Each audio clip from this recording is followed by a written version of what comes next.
Bob Fringley, and I'm here to tell you the incredible story of how personal computers took over the world. Why am I telling you this at a basketball game? Well, I like the game, but mainly it's because of that guy down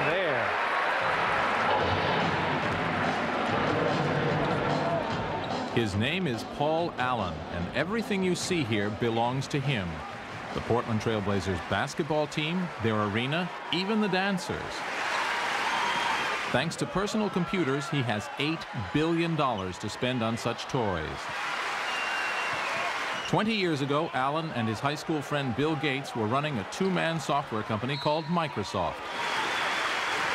Today, Allen is richer than God, and Gates is richer than Allen. 20 years ago, young men like Paul Allen and Bill Gates invented the personal computer, and in doing so launched a revolution that's changed the way we live, work, and communicate.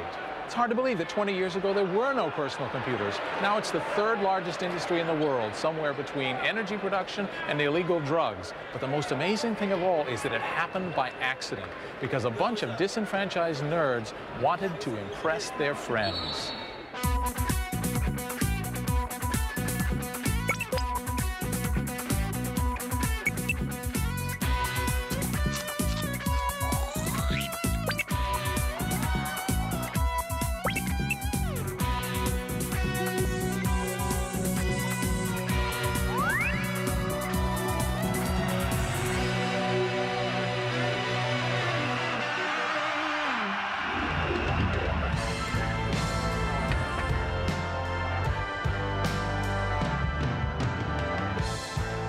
This is the story of how a handful of guys launched an industrial revolution, how they changed the culture of business, how they made history. I feel incredibly lucky to be at exactly the right place in Silicon Valley, at exactly the right time historically, where this invention has taken form. It wasn't like we both thought it was going to go a long ways. It was like, we'll both do it for fun, and even though we're going to lose some money probably, we'll just have been able to say we had a company. All of us would get together and just hope we were right, that the PC would become a big thing. You know, I stop and say, wow, the PC really has become part of the very fabric of the way people live. And we've certainly surged with it, and I just stop and say, pretty incredible ride.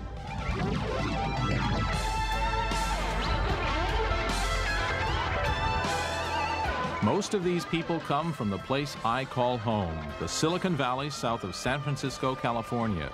Growing up here near the electronics companies that give the place its name, these founders of the PC revolution were, for the most part, middle-class white kids from good suburban homes. But it's not their homes we're interested in, it's their garages.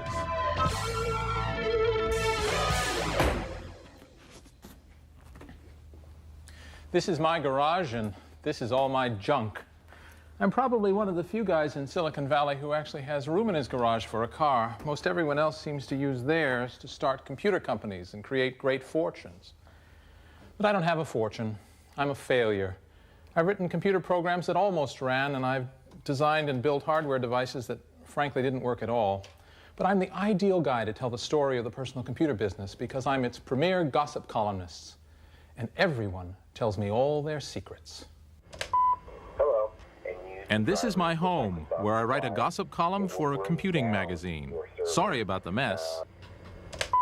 Institutions in constant change like the PC industry are driven by rumor and gossip, and I thrive on both.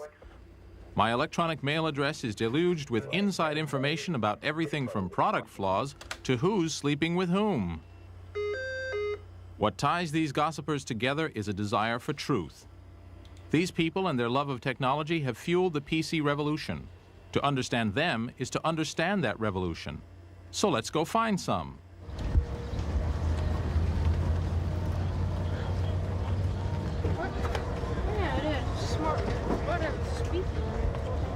Meet Edwin Chin on a Saturday morning at the Weird Stuff warehouse. This could be 1976 or 1996, because there is always a new generation of techies like Edwin who hear the calling. Most other kids are watching TV, but not Edwin. You know, I'm interested in the electronics and technologies, and hobby since I started when I was like 6 or 7, you know. How old are you now, Edwin? 10 right now. It's no coincidence that the only woman in the vicinity looks bored. Because this is a boy thing, the obsession of a particular type of boy who would rather struggle with an electronic box than with a world of unpredictable people. We call them engineers, programmers, hackers, and techies, but mainly, we call them nerds. I think a nerd is a person who uses the telephone to talk to other people about telephones. And a computer nerd, therefore, is somebody who uses a computer in order to use a computer. And people have like different degrees of passion, different types of passion. You know, some people they just live databases, and like fifth normal form is just like nirvana, and like they just quest for it, you know. Like that's like what gets them up in the morning. What do your friends think of you? Boy, he's a nerd. Yeah, but I don't mind. I'm used to being called a nerd. Can't have other people stop your dreams. You've got a very wide wire. And in Silicon Valley, the dream is to grow up to become a boy like this. It doesn't make any difference at all to you whether it's on one of this machine. Graham Spencer is chief programmer for Architects Software. 6 guys who graduated from Stanford University and started a company just because they like each other. This is a modern-day startup, but at heart, it's no different from PC pioneers like Apple or Microsoft. Nerds who share a dream. Their hobby is their business, and the culture they've created is identical to that of 1,000 other technology companies. First, they dumped the idea of 9 to 5. In this industry, you can work any 80 hours per week you like. And then I've got my cap, which I use to cover my eyes and Oh, yes. sleep in the early morning while everybody's coming in. We didn't even obey a 24-hour clock. We'd come in and program for a couple days straight. We'd, 4 or 5 of us, when it was time to eat, we'd all get in our cars and kind of race over to the restaurant and sit and talk about what we were doing. Sometimes I'd get excited talking about things I'd forget to eat, but then we'd just go back and program some more. It was us and our friends. Those were fun days.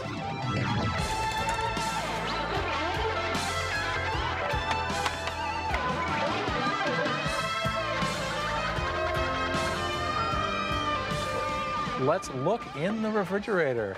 Whoa, we have Coke and cold pizza. I drink about 2 liters of Coke a day. 2 liters of Coke a day. Yeah. And do you think of it like as brain food? That keeps me going. That and, listen to heavy metal and get caffeinated and hack.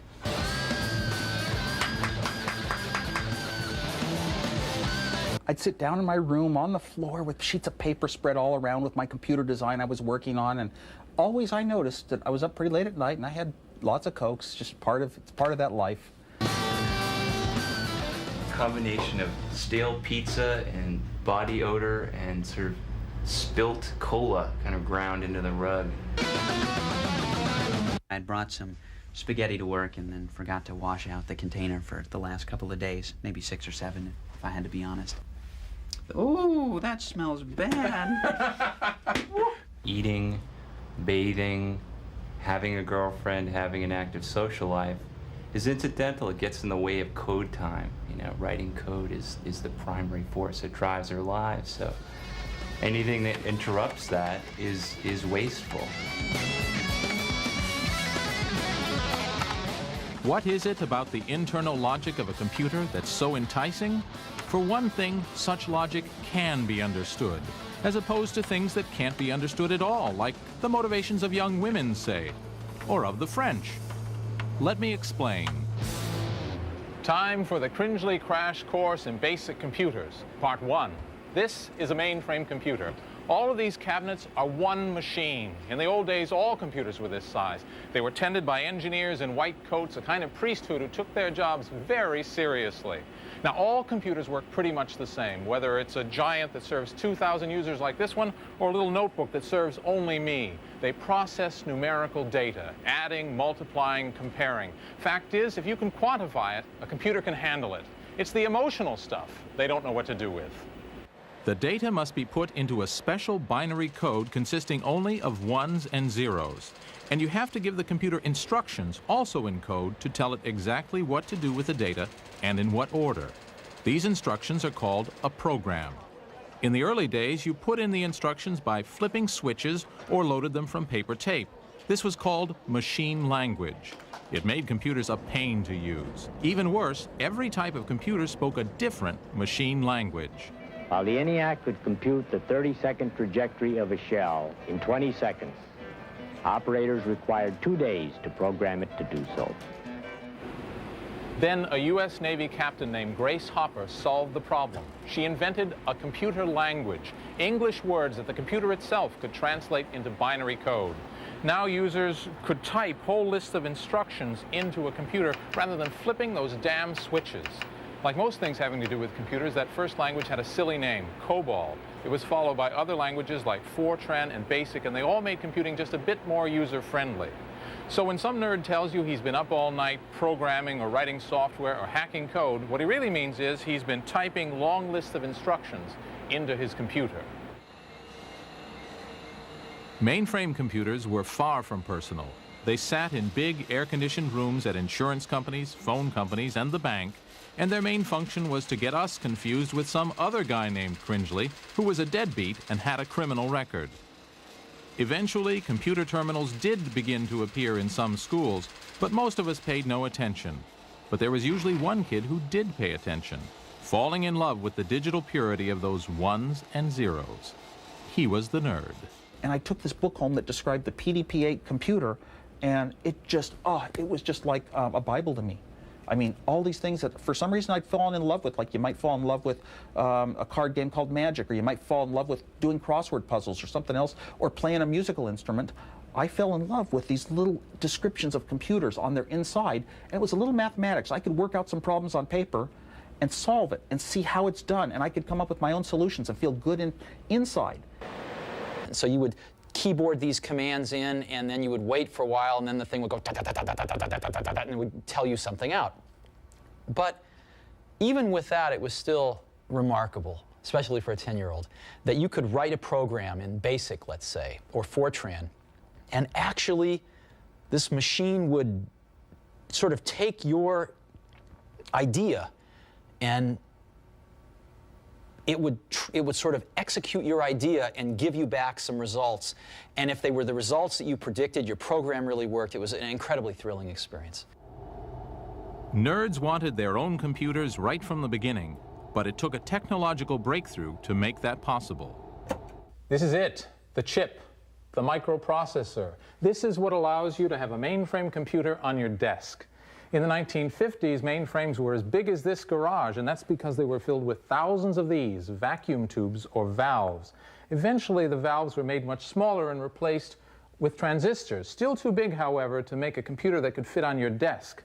What that took was further miniaturization. Here we have a single piece of silicon etched with thousands of transistors. This microprocessor holds more than 1 million transistors, and that's the secret of the personal computer. And that's why they call it Silicon Valley, not Computer Valley. These are the people who invented the microprocessor, Intel.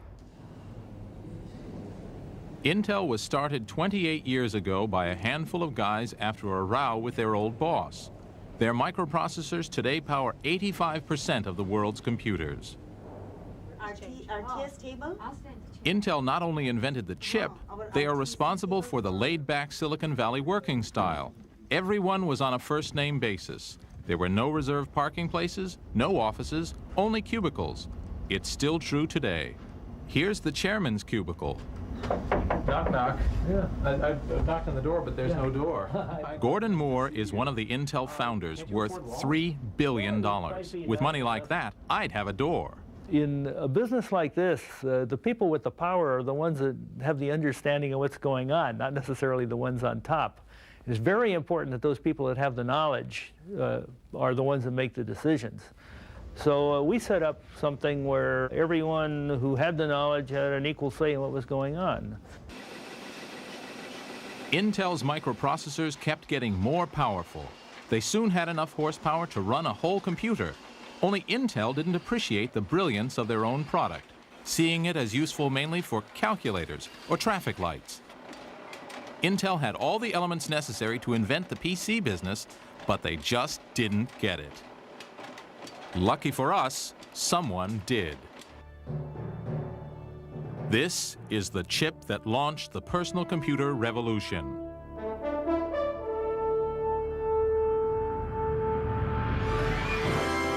This is the magazine that announced it. In January 1975, featured on the cover was the world's first personal computer, the Altair 8800. It was the crazy idea of an ex-Air Force officer from Georgia, Ed Roberts. If you look at it, it was kind of a grandiose, almost megalomaniac kind of scheme, And right now I couldn't do it because I could see right off there's no way you could do this. There isn't any way you could do this. But at that time, we just lacked the benefits of age and experience. We didn't know we couldn't do it. 20 years after Ed Roberts' flash of brilliance, this exhibit is being held to celebrate the anniversary of the Altair. Like every other PC pioneer, Ed built his computer just because he wanted one to play with. There were some of us that lusted after computers, really, at that time. All the computers in the world tended to be in big centers, and you had to get permission to get close to them, and it was, nobody had access to computers then. And the idea that you could have your own computer and do whatever you wanted to with it, whenever you wanted to, was fantastic.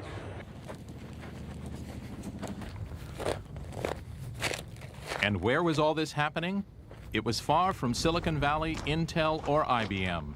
Out in the desert near the airport in Albuquerque, New Mexico, Ed Roberts ran a calculator company called MITS. Having an ugly building wasn't its only problem. MITS was going bankrupt. Nobody was buying calculators, and Ed needed $65,000 just to stay afloat. And we went to the bank and had a late night meeting, and the issue was whether we closed MITS down or they loaned us an additional $65,000. And I was asked how many machines that I think we would sell in the next year after it was introduced. And I said 800, and was considered a wild-eyed optimist at that. Within a month after it was introduced, we were getting 250 orders a day. Started about 6. The Altair wasn't even a computer. It was a computer kit. Whoa, this is a pretty well-equipped machine. You had to build it yourself, and even then it usually didn't work. Still, the demand was amazing. And there were actually people that came to MITS, a couple people with camper trailers, and camped out in the parking lot waiting for their machine. I mean, they were so eager. I mean, I think everybody had sort of daydreamed, or Walter Mitty, about owning a computer. The surprise was that it would be possible for the average college student, for example, who was living on bare subsistence, to actually buy a computer. This is what really amazed me, was that people were there was a sort of a pent-up demand for having your own computer. And if it could be that cheap, what a wonderful thing.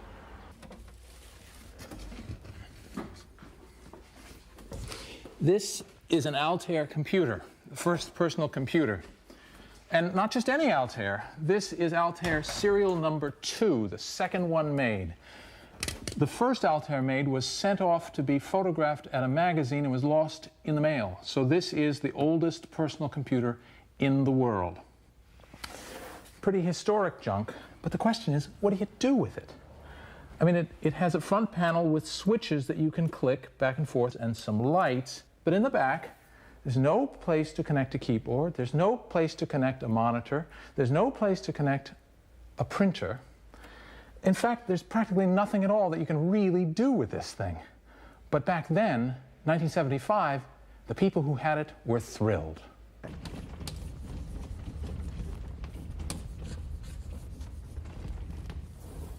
The nerds formed clubs to talk about their new toy. One of the first was the Homebrew Computer Club, which met on Wednesday evenings in a hall rented from Stanford University in Silicon Valley. Presiding over near anarchy was Lee Felsenstein, who pretended to be in charge. I would start the meeting by making a horrendous loud noise because everyone was talking and I had to get some attention somehow. And I would use it to call on the person in question. I'd make threatening gestures with it. Most of us were in the electronics industry to a certain extent. There was also a stratum of physicians. And there were a lot of radio amateurs, for instance, finding a new technology that wasn't stale. But most of us were at a sort of middle level downwards. We saw ourselves as crazed, ignored geniuses, or possibly geniuses, but at least we could each hope to get our hands on a computer of our own. Not much in them. The very uselessness of the Altair is what drove the hobbyists together. Roger Mellon and Harry Garland started an early computer company. They came here to meet others and to figure out just what the heck could be done with this new toy. A solution in search of a problem. There's no keyboard that I can see. The Altair was tedious to use. At first, the only way that data and instructions could be given to the computer was by flipping switches. Take something trivial like 2 + 2. Each 2 needed 8 different switches to be flipped, then a 9th switch was used to load them all. Add required another 9 switches. The answer 4 was if the third light from the left turned on. Eureka! So if you had a program that was 100 bytes long, you had to go through this procedure 100 times to load that into memory. It took a long time. I bet it did. And what happened if you lost power or you lost your way in the middle? You cried. The Altair may have been frustrating, but it drove the nerds to experiment, finding real uses for the useless box, turning it from a curiosity to a computer. Steve Dompier set up an Altair, laboriously keyed a program into it. Somebody knocked the plug out of the wall, and he had to do that all over again, but nobody knew what this was about. After all, was it just going to sit and flash its lights? No. You put a little transistor radio next to the Altair, and he would, by manipulating the length of loops in the software, could play tunes. The radio began playing The Fool on the Hill. Da-da-da-da, da-da-da-da, in the tinny little tunes that you could tell were coming from the noise that the computer was generated, being picked up by the radio. Everybody rose and applauded. I proposed that he receive the Strip Phillips Screw Award for finding a use for something previously thought useless. But I think everyone was too busy applauding to even hear me. It was a very exciting thing. It was probably the first thing the Altair actually did. Turning the Altair into a useful tool required a programming language so users could type their programs in rather than flipping switches. What it needed was a version of some big computer language like BASIC, only modified for the PC. This was called a basic interpreter, but it didn't yet exist because the experts all thought that not even BASIC was basic enough to fit inside the tiny Altair memory. Yet again, the experts were wrong. Here comes the guy who solved the problem. 20 years after finishing the first microcomputer BASIC, Paul Allen is returning to Albuquerque for a celebration of that event, this time with his $15 million jet and 3-foot red carpet. At a time when I was killing brain cells, this guy was founding an empire. He has come to eat rubber chicken in honor of the Altair's 20th anniversary. I'd like to introduce to you Paul Allen.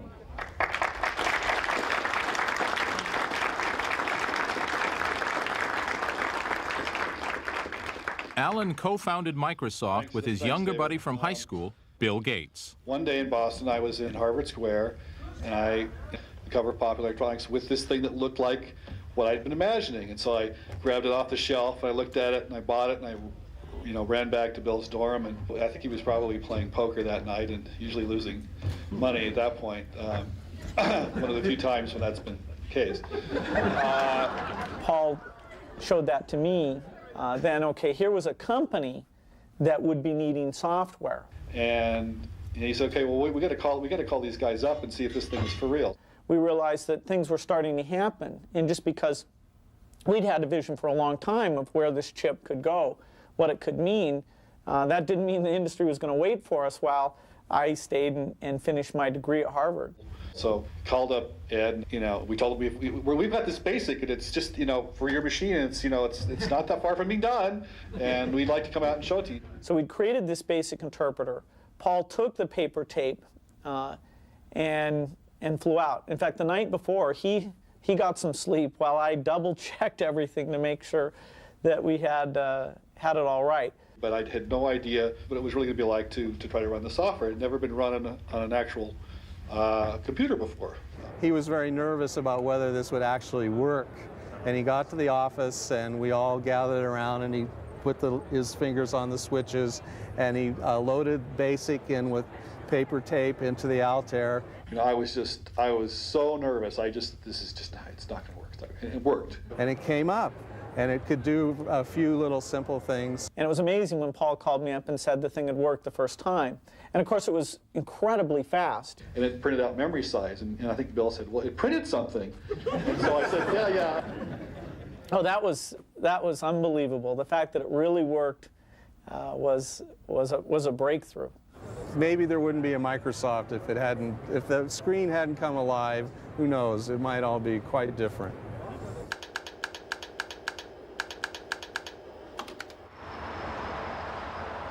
After the demo succeeded, Bill forgot about finishing university. Afraid of missing his chance to dominate the new industry, he joined Alan in what was then the center of world microcomputing research, among the sleazy bars and gas stations of Albuquerque, New Mexico.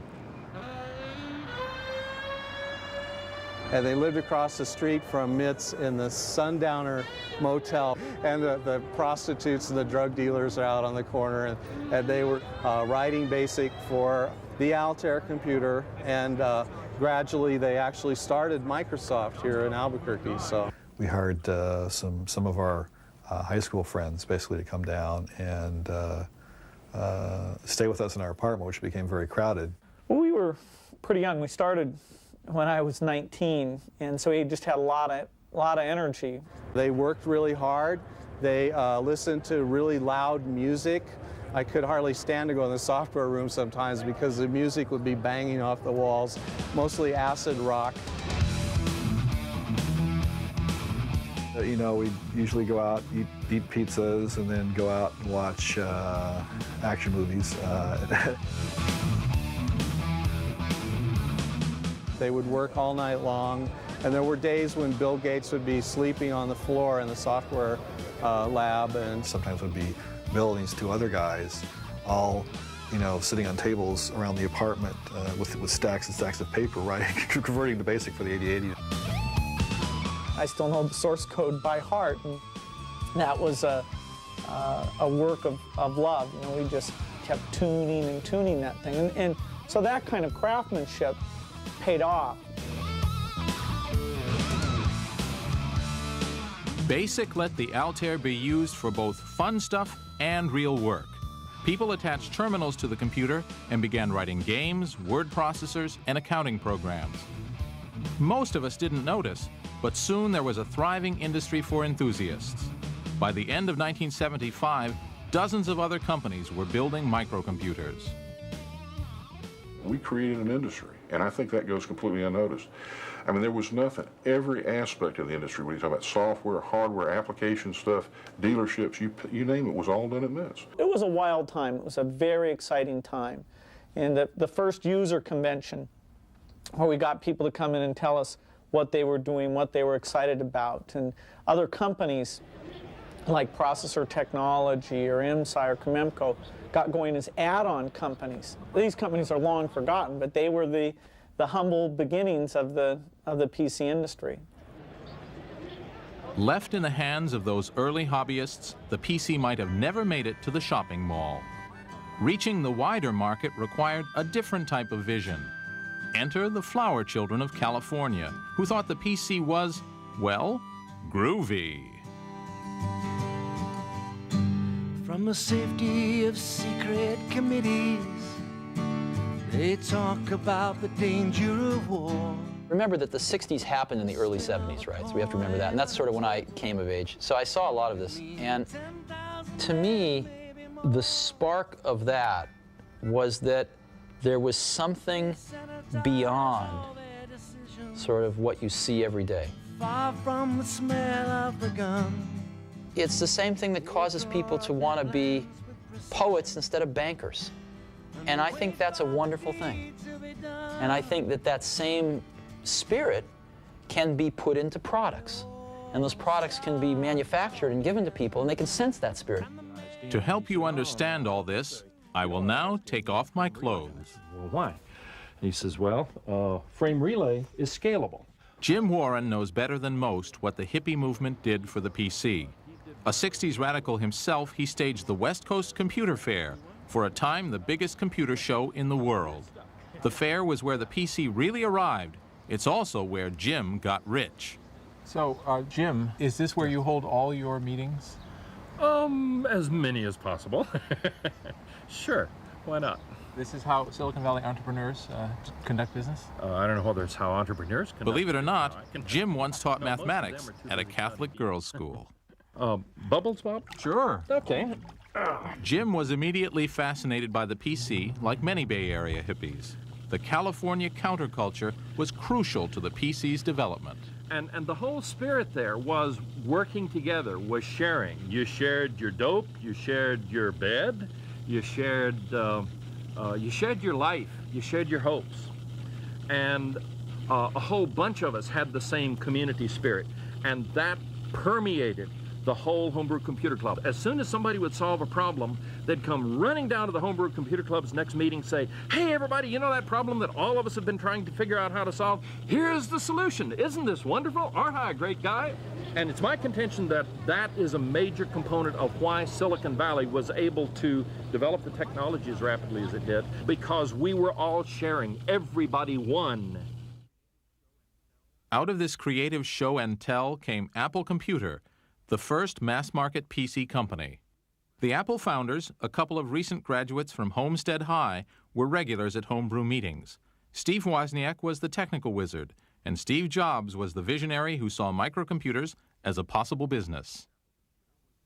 The first Apple computer was primitive. It was cobbled together by Woz to impress his friends at the homebrew meetings. Everybody was interested in computers, so I started getting a crowd around me, because even though I was too shy to raise my hand and say anything in a club meeting, after the club meetings, I would put my computer that I had built, and every week it had a little bit more working on it too. But I would set it down and let people type on the keyboard. I would explain what's in it. If they come up to me and ask a question, I can answer. You know, nowadays, I would have the ability to tell them what it is, you know, and be a little bit more promotional, but back then I could only answer questions that they asked me. But I got a group that started gathering around me. And Steve Jobs saw that I had a lot of interest around me at the club, and he said, let's start selling it. And let's make this company. Came up with the name Apple, and that's how it started. Apple was at best a funky company, started by a couple of teenage hackers who previously had been working as Alice in Wonderland characters in a local shopping mall. And they started it in this garage right here. The first Apple computer was built here. Now there are more than 10 million in use around the world. And I was there. Well, for a short time, I was an employee at Apple Computer, employee number 12, and one day I helped move materials out of this garage. At the time, Steve Jobs said the company was short of loot, so he offered to pay me in company shares, but I held out for the money. My mother still reminds me of that incident. The Apple I was even less of a computer than the Altair. A single circuit board that came with neither a case nor a keyboard. Still, Steve Jobs managed to sell 50 Apple I's. That experience showed Jobs that there was a market for a real computer, the Apple II. It was very clear to me that while there were a bunch of hardware hobbyists that could assemble their own computers, or at least take our board and add the transformers for the power supply and the case and the keyboard and go get a, you know, et cetera, go get the rest of the stuff. For every one of those, there were 1,000 people that couldn't do that but wanted to mess around with programming. Software hobbyists. Just like I had been when I was, 10, discovering that computer.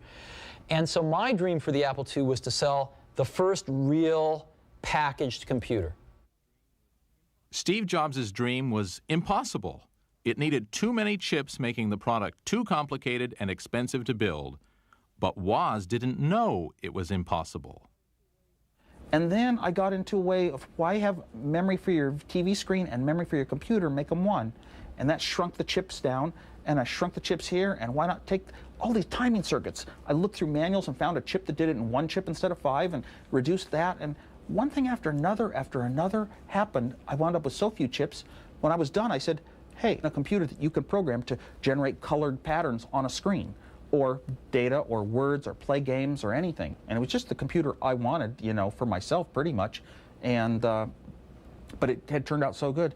He said, I think we have a computer we could sell 1,000 a month of. How can you sell 1,000 a month, you know? But we needed some money for tooling the case and things like that. We needed a few $100,000. That was a lot of money for two people who had nothing in their lives to speak of, didn't have a $400 bank account. So I went looking for some venture capital. The scruffy 19-year-old seduced the conservative world of venture capitalists. The man Jobs persuaded to part with his cash was Arthur Rock, the inventor of venture capital and the man who had originally funded Intel. At least the Intel boys had graduated from university and owned suits. Well, he wore sandals, and he had very long hair and beard and mustache, but very articulate. He was, I think he, at one time in his life, and it was probably when I first met him, that he ate nothing but fruit. So as a mainline venture capitalist, this is not the norm. This is not the norm.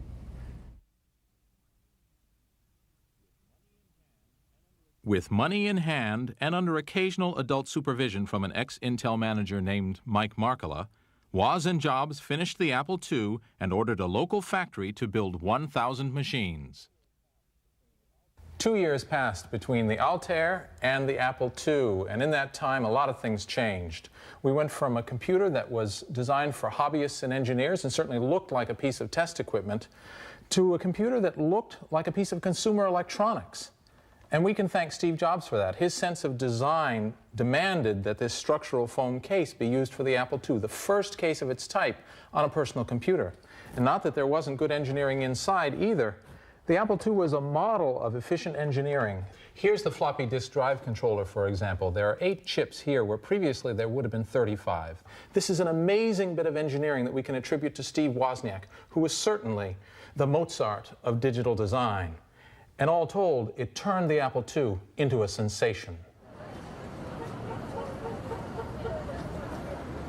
The Apple II was launched at Jim Warren's West Coast Computer Fair, one of the first big microcomputer shows.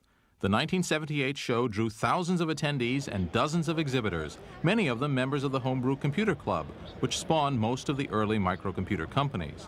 But there was only one company showing something that looked like a modern personal computer. Right by the entrance, in a prime spot negotiated by Steve Jobs, sat the Apple II. It mesmerized all who saw it. My recollection is we stole the show. And a lot of dealers and distributors started lining up, and we were off and running. How old were you? 21. 21. Yeah. Fire up the Chevy and drive out to the beach.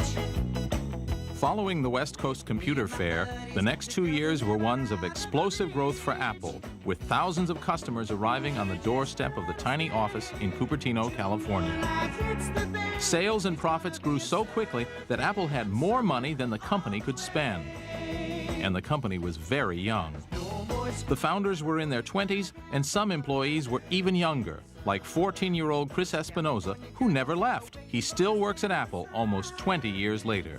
There would be public demonstrations of our product every Tuesday and Thursday afternoon at 3 o'clock. And that was good because it was after school. So I would get out of my, sophomore, junior year of high school. I would ride my little moped down to the Apple offices, and at 3 o'clock I'd give the demonstrations of the Apple II. When we were in the office, it was, hey, jokes and wiring up people's phones to do weird things, just every one of us. I mean, there wasn't a person in Apple, I don't think, for a couple of years that was, super serious. We were lucky.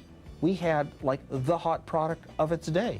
And some of the people that I did original demos to came up to me years later and said, I founded a $100 million chain of computer stores based on the demo you showed me one Tuesday afternoon at Apple. It's really fun. It went so successful that all of a sudden, Steve and I wouldn't have to worry about work for the rest of our lives. And then it got even more successful and more successful after that. And it was sort of a shock. The Apple II set a new standard for personal computers and showed there was some real money to be made. Rival companies popped up all over, but the market was still hobbyists. Guys with big beards who thought a good use for their computer was controlling a model train set. Loads in the actual program. But for microcomputers to be taken seriously, they had to start doing things that needed doing. Functions that were useful, not just for fun. Over 2,000 programs with The enthusiast market had its limits. To reach the rest of us, the Apple II needed what nerds call a killer application. Software that's so useful that people will buy computers just to run it. For the Apple II, this application was called VisiCalc. It came straight from the blackboards of the Harvard Business School. Invented by a graduate student, Dan Bricklin, with his programmer friend Bob Frankston, VisiCalc was the first electronic spreadsheet. A spreadsheet is a tool for financial planning, bringing together for the first time the seduction of money with the power of microcomputing.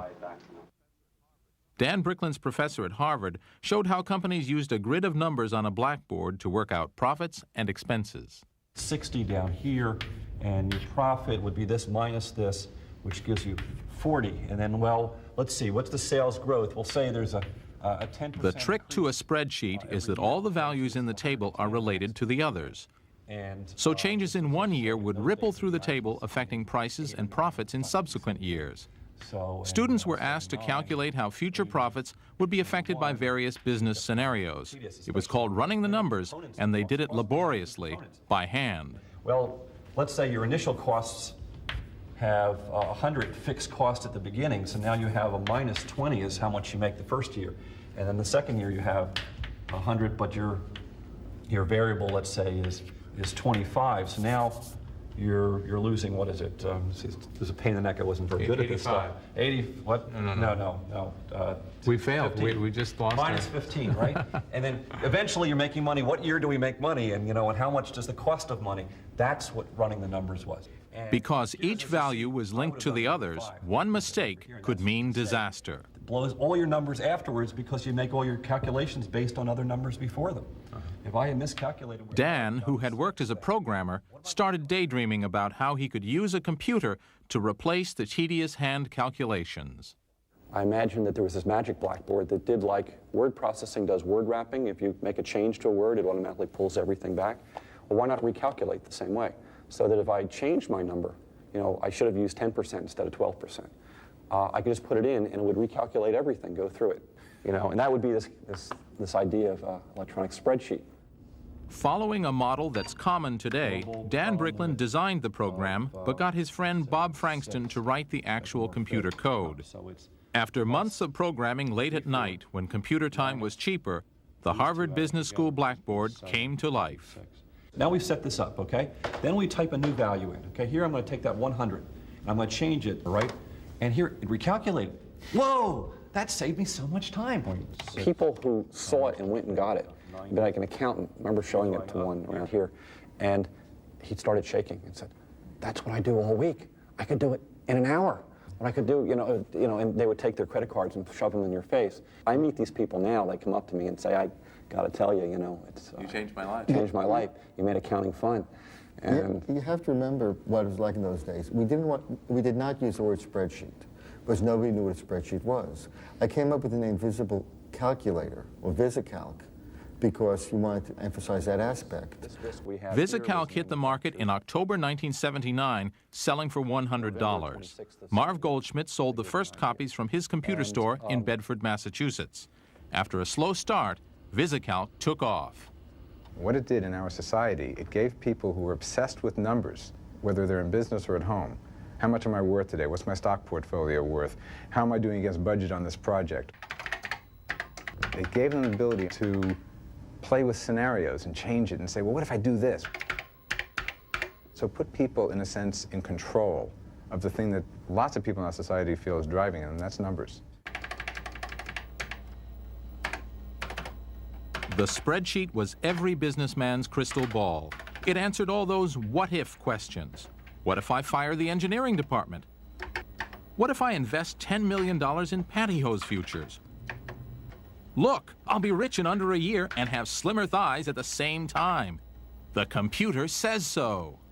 $5 up, 25!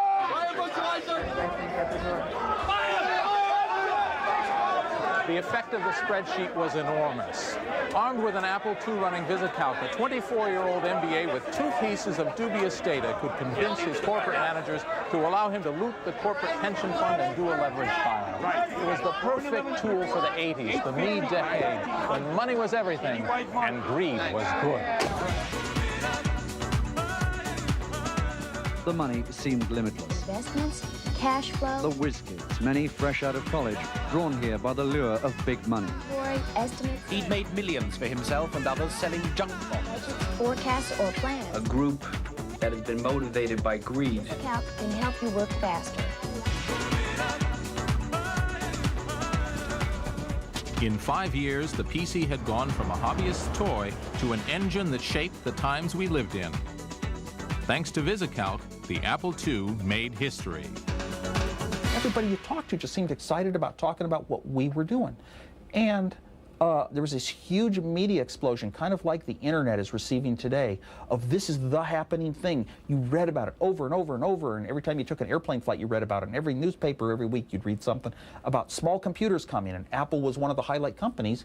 So we were being portrayed as a leader of a revolution, and we really felt that we were a leader of a revolution. We were going to change life a lot.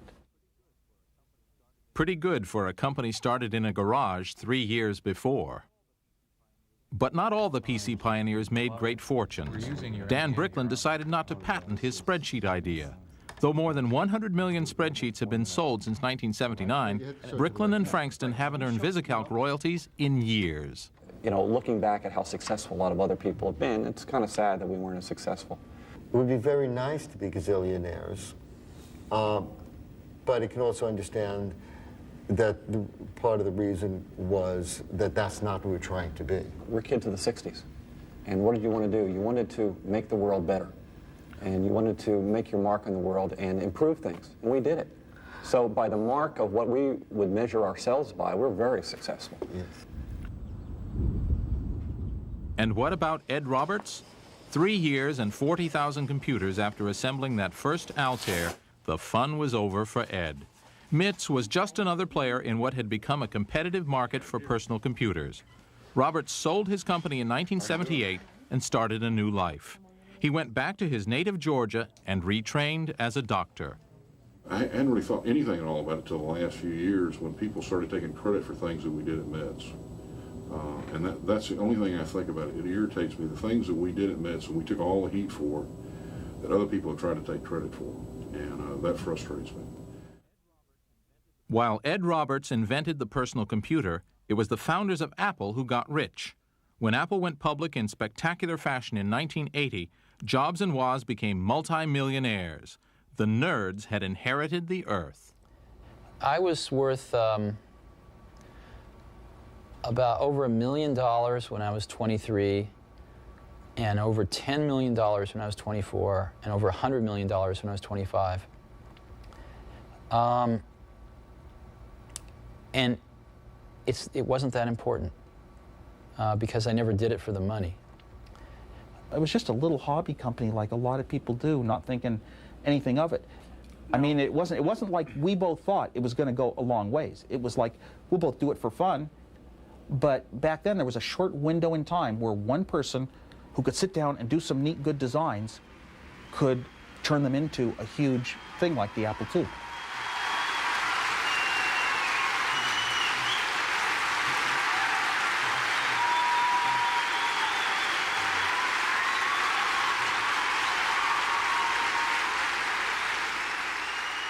It's astonishing that at the beginning of 1975, nobody owned a personal computer. All there was a mock-up on a magazine cover. Yet within 5 years, there had emerged here in Silicon Valley a billion-dollar industry. An unhealthy fascination with technology on the part of a few adolescents had awakened the nerd within us all. PC companies were sprouting like mushrooms to meet the enormous demand. Apple had emerged as the top fungus and had taken 50% of the market. To the boys in Cupertino, every day seemed like Christmas. But Scrooge was around the corner. There was a company that everyone associated with the word computer, a company that expected, no, demanded to dominate its market, IBM.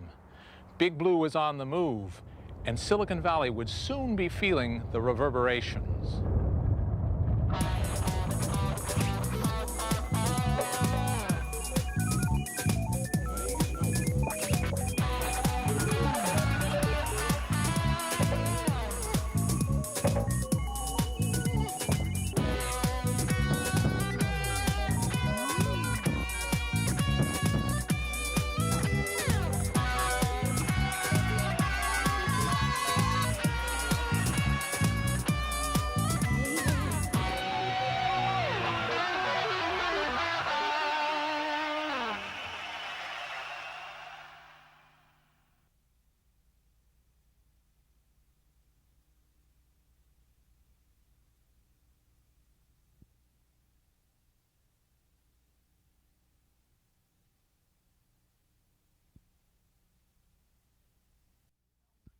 The story so far. In 1975, Ed Roberts invented the Altair personal computer.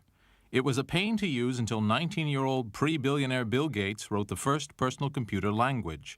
Still, the public didn't care. Then two young hackers, Steve Jobs and Steve Wozniak, built the Apple computer to impress their friends. We were all impressed, and Apple was a stunning success.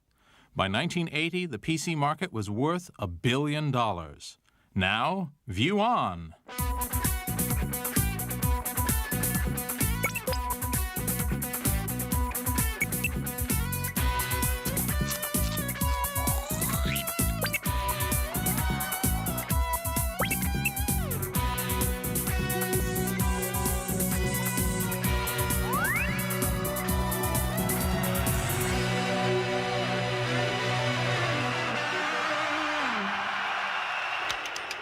We are nerds.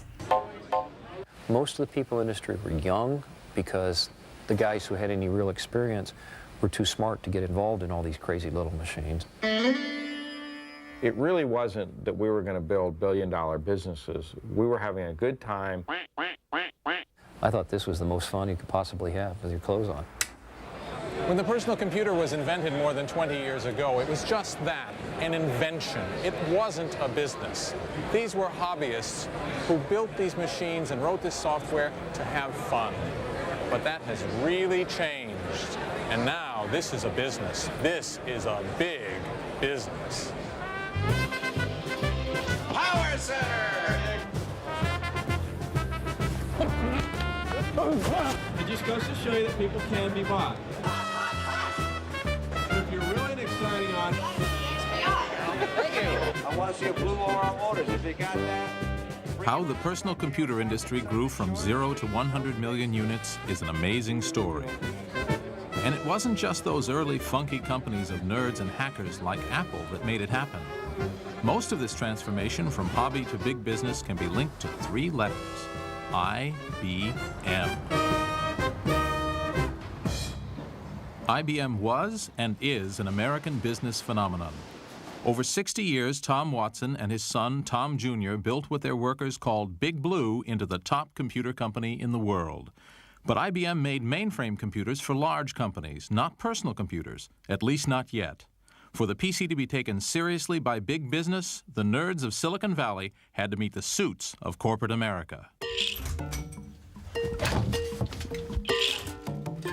IBM never fired anyone, requiring only undying loyalty to the company and a strict dress code. IBM hired conservative hard workers straight from school. Few IBMers were at the Summer of Love. Their turn-ons were giant mainframes and corporate responsibility. They worked 9 to 5 and on Saturdays washed the car.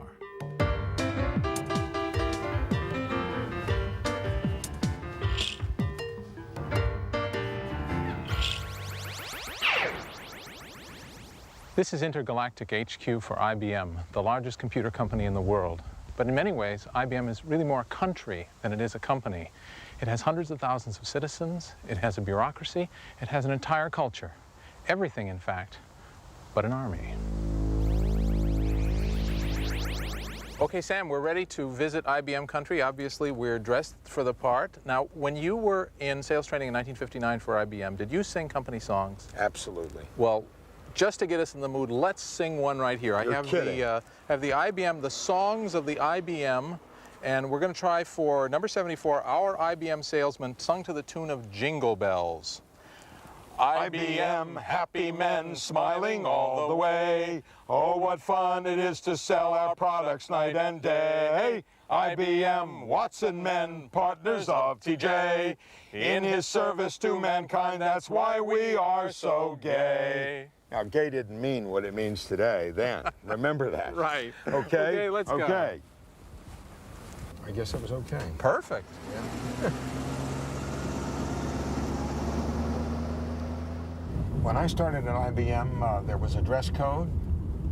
That was an informal oral code of white shirts. You couldn't wear anything but a white shirt, generally with a starch collar. I remember attending my first class, and a gentleman said to me as we were entering the building, "Are you an IBMer?" And I said, "Yes." He had a three-piece suit on, vests were of the Vogue, and he said, "Could you just lift your pants leg, please?" I said, "What?" And before I knew it, he had lifted my pants leg, and he said, "You're not wearing any garters." I said, "What?" He said, "Your socks, they're not pulled tight to the top. You need garters." And sure enough, I had to go get garters. IBM is like Switzerland, conservative, a little dull, yet prosperous. It has committees to verify each decision. The safety net is so big that it's hard to make a bad decision, or any decision at all. At which we announced a new organizational structure. Rich Seidner, computer programmer and wannabe Paul Simon, spent 25 years marching in step at IBM. He feels better now. I mean, it's like getting 400,000 people to agree what they want to have for lunch. You know, I mean, it's just not going to happen. It's going to be lowest common, and, you know, it's going to be, you know, hot dogs and beans. So, so what are you going to do? So IBM had created this process, and it absolutely made sure that quality would be preserved throughout the process, that you actually were doing what you set out to do and what you thought the customer wanted. At one point, somebody kind of looked at the process to see, well, you know, what's it doing and what's the overhead built into it. And what they found is that it would take at least 9 months to ship an empty box. By the late 70s, even IBM had begun to notice the explosive growth of personal computer companies like Apple. The Apple II, small, inexpensive, simple to use. The first computer... What's more, it was a computer business they didn't control. In 1980, IBM decided they wanted a piece of this action. There were suddenly tens of thousands of people buying machines of that class, and they loved them, and they were very happy with them, and they were showing up in the engineering departments of our clients as machines that were brought in because you can't do the job on your mainframe kind of thing. JB wanted to know why I'm doing better than all the other managers. It's no secret, I have an Apple. Sure, there's a big computer 3 flights down, but it won't test my options, do my charts, or edit my reports like my Apple. People who'd gotten it were religious fanatics about them. So the concern was we were losing the hearts and minds. And give me a machine to win back the hearts and minds. In business, as in comedy, timing is everything, and time looked like it might be running out for an IBM PC. I'm visiting the IBMer who took up the challenge. In August 1979, as IBM's top management met to discuss their PC crisis, Bill Lowe ran a small lab in Boca Raton, Florida. Oh, hey, Bill, nice to see you again. Yeah, I tried to match the IBM dress code. How did I do? That's terrific. That's terrific. I'm sorry. He knew the company was in a quandary. Wait another year, and the PC industry would be too big even for IBM to take on. Great, thanks a lot. Chairman Frank Carey turned to the department heads and said, "Help!" He kind of said, well, what should we do? And I said, well, we think we know what we would like to do if we were going to proceed with our own product. And he said, no.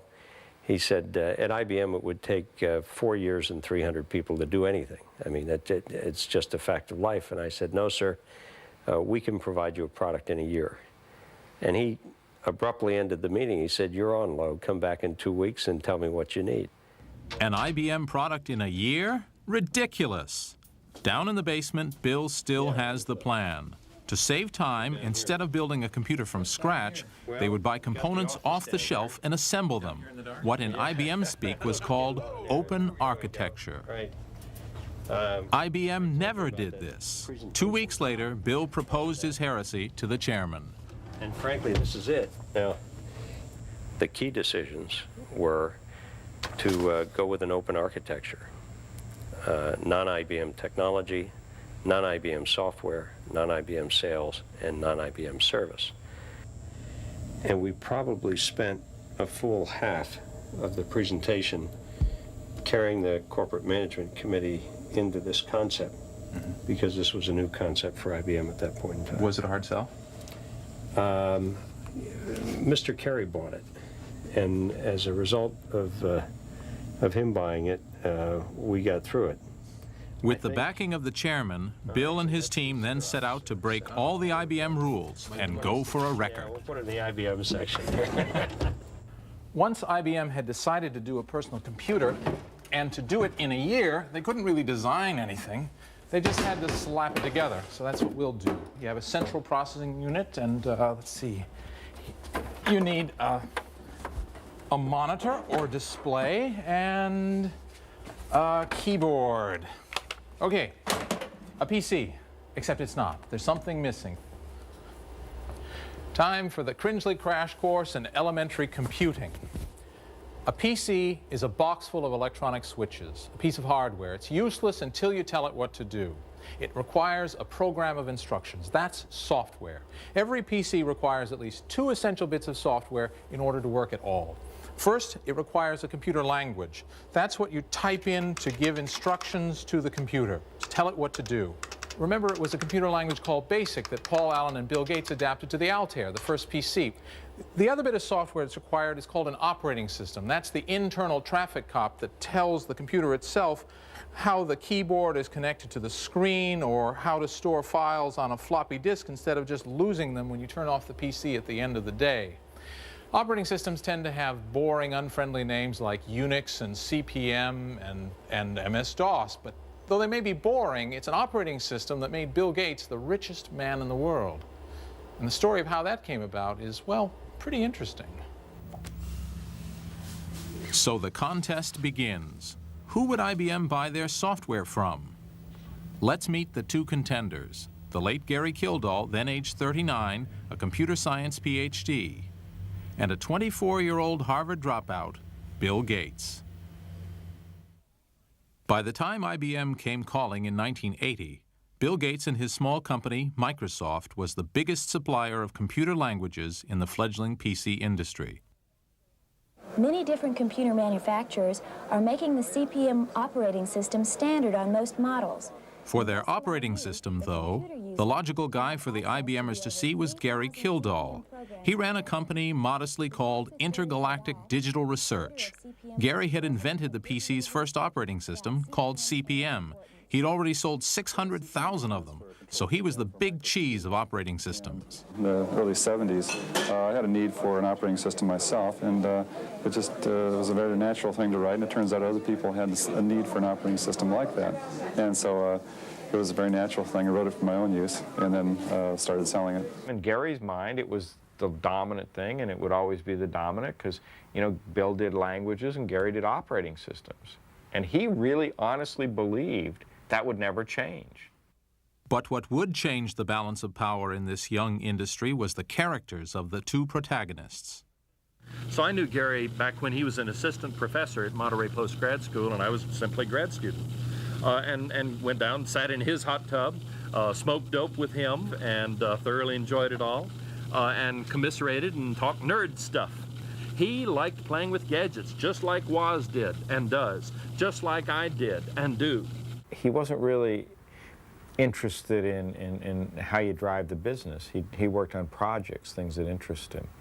He didn't go rushing off to the patent office and patent CPM and patent every line of code he could. He didn't try to just squeeze the last dollar out of it. Gary was not a fighter. Gary avoided conflict. Gary hated conflict. Bill, I don't think anyone could say, backed away from conflict. Nobody said future billionaires have to be nice guys. Here at the Microsoft Museum is a shrine to Bill's legacy. Bill Gates hardly fought his way up from the gutter. Raised in a prosperous Seattle household, his mother was a homemaker who did charity work, his father a successful lawyer. But beneath the affluence and comfort of a perfect American family, a competitive spirit ran deep. I ended up spending the Memorial Day weekend with him out on his grandmother's house on Hood Canal. She turned everything into a game. It was a very, very, very competitive environment. And if you spent the weekend there, you were part of the competition. And it didn't matter whether it was hearts or pickleball or swimming to the dock, or, you know, and there was always a reward for winning and there was always a penalty for losing. One time was funny. I went to Bill's house and he really wanted to show me his jigsaw puzzle that he was working on.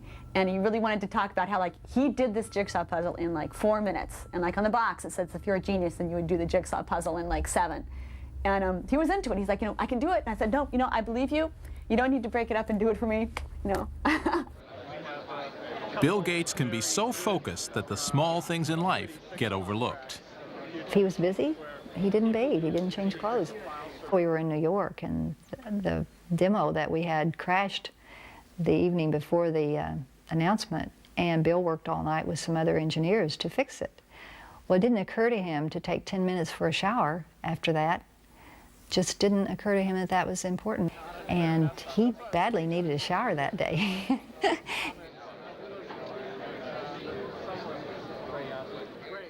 The scene is set. In California, laid-back Gary Kildall, already making the best-selling PC operating system, CP/M.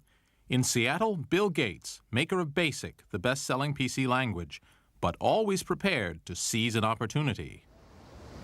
So IBM had to choose one of these guys to write the operating system for its new personal computer. One would hit the jackpot. The other would be forgotten, a footnote in the history of the personal computer. And it all starts with a telephone call to an 8th-floor office in that building, the headquarters of Microsoft, in 1980.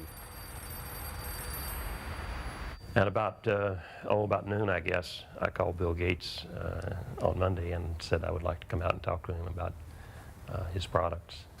Bill said, well, how's next week? And they said, we're on an airplane, we're leaving in an hour, we'd like to be there tomorrow. Well, hallelujah, right on. Steve Ballmer was a Harvard roommate of Gates. He had just joined Microsoft and would end up its 3rd billionaire. Back then, he was the only guy in the company with business training. Both Ballmer and Gates instantly saw the importance of the IBM visit. And Bill said, Steve, you better come to the meeting. You're the only other guy here who can wear a suit. So we figured, okay, the two of us will put on suits, we'll and we'll go to this meeting. We got there roughly 2 o'clock. And we were waiting in the front, and this young fellow came out to take us back to Mr. Gates' office. I thought he was the office boy. And of course, it was Bill. He was quite decisive. We popped out the non-disclosure agreement, the letter that said that he wouldn't tell anybody we were there and that we wouldn't hear any secrets and so forth. He signed it immediately. Now, IBM didn't make it easy. You had to sign all these funny agreements that sort of said IBM could do whatever they wanted, whenever they wanted, and use your secrets however they felt. But so it took a little bit of faith. Jack Sams was looking for a package from Microsoft containing both the BASIC computer language and an operating system. But IBM hadn't done their homework. They thought we had an operating system. Because we had this soft card product that had CP/M on it, they thought we could license some CP/M for this new personal computer they told us they wanted to do. And we said, well, no, we're not in that business. And when we discovered we didn't have he didn't have the rights to do that, and that it was not, he said, but I think it's ready. I think Gary's got it ready to go. I said, well, no time like the present, call up Gary. So Bill, right there with them in the room, called Gary Kildall, Digital Research, said, Gary, I'm sending some guys down. They're going to be on the phone. Treat them right. They're important guys. The men from IBM came to this Victorian house in Pacific Grove, California, headquarters of Digital Research, headed by Gary and Dorothy Kildall. Just imagine what it's like having IBM come to visit. It's like having the Queen drop by for tea. It's like having the Pope come by looking for advice. It's like a visit from God himself. And what did Gary and Dorothy do? They sent them away. Gary had some other plans, and so he said, well, Dorothy will see you. And so we went down, the 3 of us. IBM showed up with an IBM non-disclosure, and Dorothy made a decision which I think it's easy in retrospect to say was dumb. Well, we popped out our letter that said, please don't tell anybody we're here, and we don't want to hear anything confidential. And she read it, and she said, I can't sign this. She did what her job was. She got the lawyer to look at the non-disclosure. The lawyer, Jerry Davis, who's still in Monterey, threw up on this non-disclosure. It was uncomfortable for IBM. They weren't used to waiting, and it was an unfortunate situation. Here you are in a tiny Victorian house that's overrun with people and chaotic. And so we spent the whole day in Pacific Grove debating with them and with our attorneys and her attorneys and everybody else about whether or not she could even talk to us about talking to us. And we left. This is the moment Digital Research dropped the ball. IBM, distinctly unimpressed with their reception, went back to Microsoft. Bill Gates isn't the man to give a rival a second chance. He saw the opportunity of a lifetime. Digital Research didn't seize that, and we knew it was essential. If somebody didn't do it, the project was going to fall apart. So we just got carried away and said, look, we can't afford to lose the language business. That was the initial thought. We can't afford to have IBM not go forward. This is the most exciting thing that's going to happen in PCs. And we were already out on the limb because we had licensed them not only BASIC, but Fortran, COBOL, Assembler, Typing Tutor, Adventure. And basically every product the company had, we had committed to do for IBM in a very short time frame. But there was a problem. IBM needed an operating system fast, and Microsoft didn't have one. What they did have was a stroke of luck, the ingredient everyone needs to be a billionaire. Unbelievably, the solution was just across town. Paul Allen, Gates' programming partner since high school, had found another operating system. There's a local company here in Seattle called Seattle Computer Products, a guy named Tim Patterson, and he had done an operating system, very rudimentary operating system that was kind of like CP/M. And we just told IBM, look, we'll go get this operating system from the small local company, we'll take care of it, we'll fix it up, and you can still do a PC. Tim Patterson's operating system, which saved the deal with IBM, was, well, adapted from Gary Kildall's CP/M. So I took a CP/M manual that I'd gotten from the retail computer store, $5 in 1976 or something, and used that as the basis for the application programming interface, the API for my operating system. And so using these ideas that came from different places, I started in April, and it was about half time for 4 months before I had my first working version. This is it. The operating system Tim Patterson wrote. He called it QDOS, the quick and dirty operating system. Microsoft and IBM called it PC-DOS 1.0. And under any name, it looks an awful lot like CP/M. On this computer here, I have running a PC-DOS and CP/M86, and frankly, it's very hard to tell the difference between the two. The command structures are the same, so are the directories. In fact, the only obvious external difference is the floppy drive is labeled A in PC-DOS and C in CP/M. Some difference, and yet one generated billions in revenue and the other disappeared. As usual in the PC business, the prize didn't go to the inventor, but to the exploiter of the invention. In this case, that wasn't Gary Kildall. It wasn't even Tim Patterson. There was still one problem. Tim Patterson worked for Seattle Computer Products, or SCP. They still owned the rights to QDOS, rights that Microsoft had to have. But then we went back and said to them, look, we want to buy this thing. And SCP was, like most little companies, they, always needed cash, and so that was when they went into the negotiation. And so ended up working out a deal to buy the operating system from him for whatever usage we wanted for $50,000. Hey, let's pause there to savor an historic moment. For whatever usage we wanted for $50,000. It had to be the deal of the century, if not the millennium. It was certainly the deal that made Bill Gates and Paul Allen multi-billionaires and allowed Paul Allen to buy toys like these, his own NBA basketball team and arena.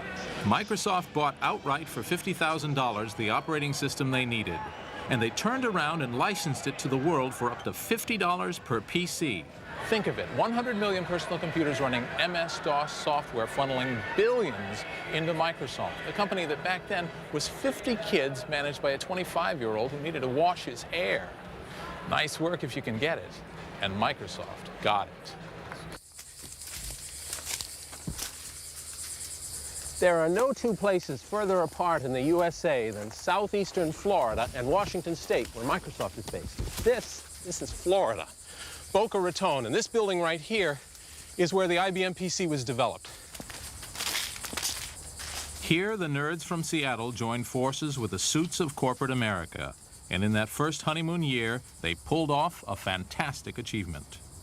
After we got a package in the mail from the people down in Florida, As August 1981 approached, the deadline for the launch of the IBM Acorn, the PC industry held its breath. Supposedly, maybe at this very moment, IBM is announcing their personal computer. We don't know that yet. In companies across America, software writers like Dan Bricklin, the creator of the first spreadsheet, waited with his staff for news of the announcement. This is a moment of PC history. IBM's secrecy had codenamed the PC the Floridian Project. Everyone in the PC business knew IBM would change their world forever. They also knew that if their software was on the IBM PC, they would make fortunes. Note that the attached information is not to be disclosed prior to any public announcement. It's on the ticker. It's on the ticker? Okay, so now you can tell people. What we're watching are the first few seconds of a $100 billion industry. Years of thinking big, today IBM came up with something small. Computer. Big Blue is looking for a slice of Apple's market share. IBM like bits and bytes mean nothing. Try this word, money. Now they're going to sell $1,000 computers to millions of customers. Wants a piece of the pie. I have seen the future, said one analyst, and it computes. Today, an IBM computer has reached a personal scale. Nobody was ever fired for buying IBM. Now companies could put PCs with a name they trusted on desks from Wall's End to Wall Street. What IBM said was, it's okay, corporate America, for you to now start buying and using PCs. And if it's okay for corporate America, it's got to be okay for everybody. Your own IBM personal computer. For all the hype, the IBM PC wasn't much better than what came before. So while the IBM name could create immense demand, it took a killer application to sustain it. The killer app for the IBM PC was yet another spreadsheet. Based on VisiCalc, but called Lotus 123, its creators were the first of many to get rich on IBM's success. Within a year, Lotus was worth $150 million. Wham, bam, thank you, IBM. It's time to rock! Time for fun! Yeah, they're working. IBM had forecast sales of 500,000 computers by 1984. In those 3 years, they sold 2 million. Yeah! Euphoric, I guess is the right word. Everybody was believed that they were not going to, at that point, 2 million or 3 million, you know, they were now thinking in terms of 100 million. I mean, they were probably off the scale in the other direction. What did all this mean to Bill Gates, whose operating system, DOS, was at the heart of every IBM PC sold? Initially, not much because of the deal with IBM, but it did give him a vital bridgehead to other players in the PC marketplace, which meant trouble in the long run for Big Blue. The key to the structure of our deal was that IBM had no control over our licensing to other people. And the lesson of the computer industry in mainframes was that over time people built compatible machines or clones, whatever term you want to use. And so really the primary upside on the deal we have with IBM, because they had a fixed fee, we got about $80,000, and we got some other money for some special work we did, but no royalty from them. And that's the DOS in BASIC as well. And so we were hoping a lot of other people would come along and do compatible machines. There were other PCs that were sort of like the IBM PC, kind of like it, but IBM now had 50% market share and was defining what a PC meant. What the public wanted was IBM PCs. So to be successful, other manufacturers would have to build computers exactly like the IBM. They wanted to copy the IBM PC, to clone it. How could they do that legally? Well, welcome to the world of reverse engineering.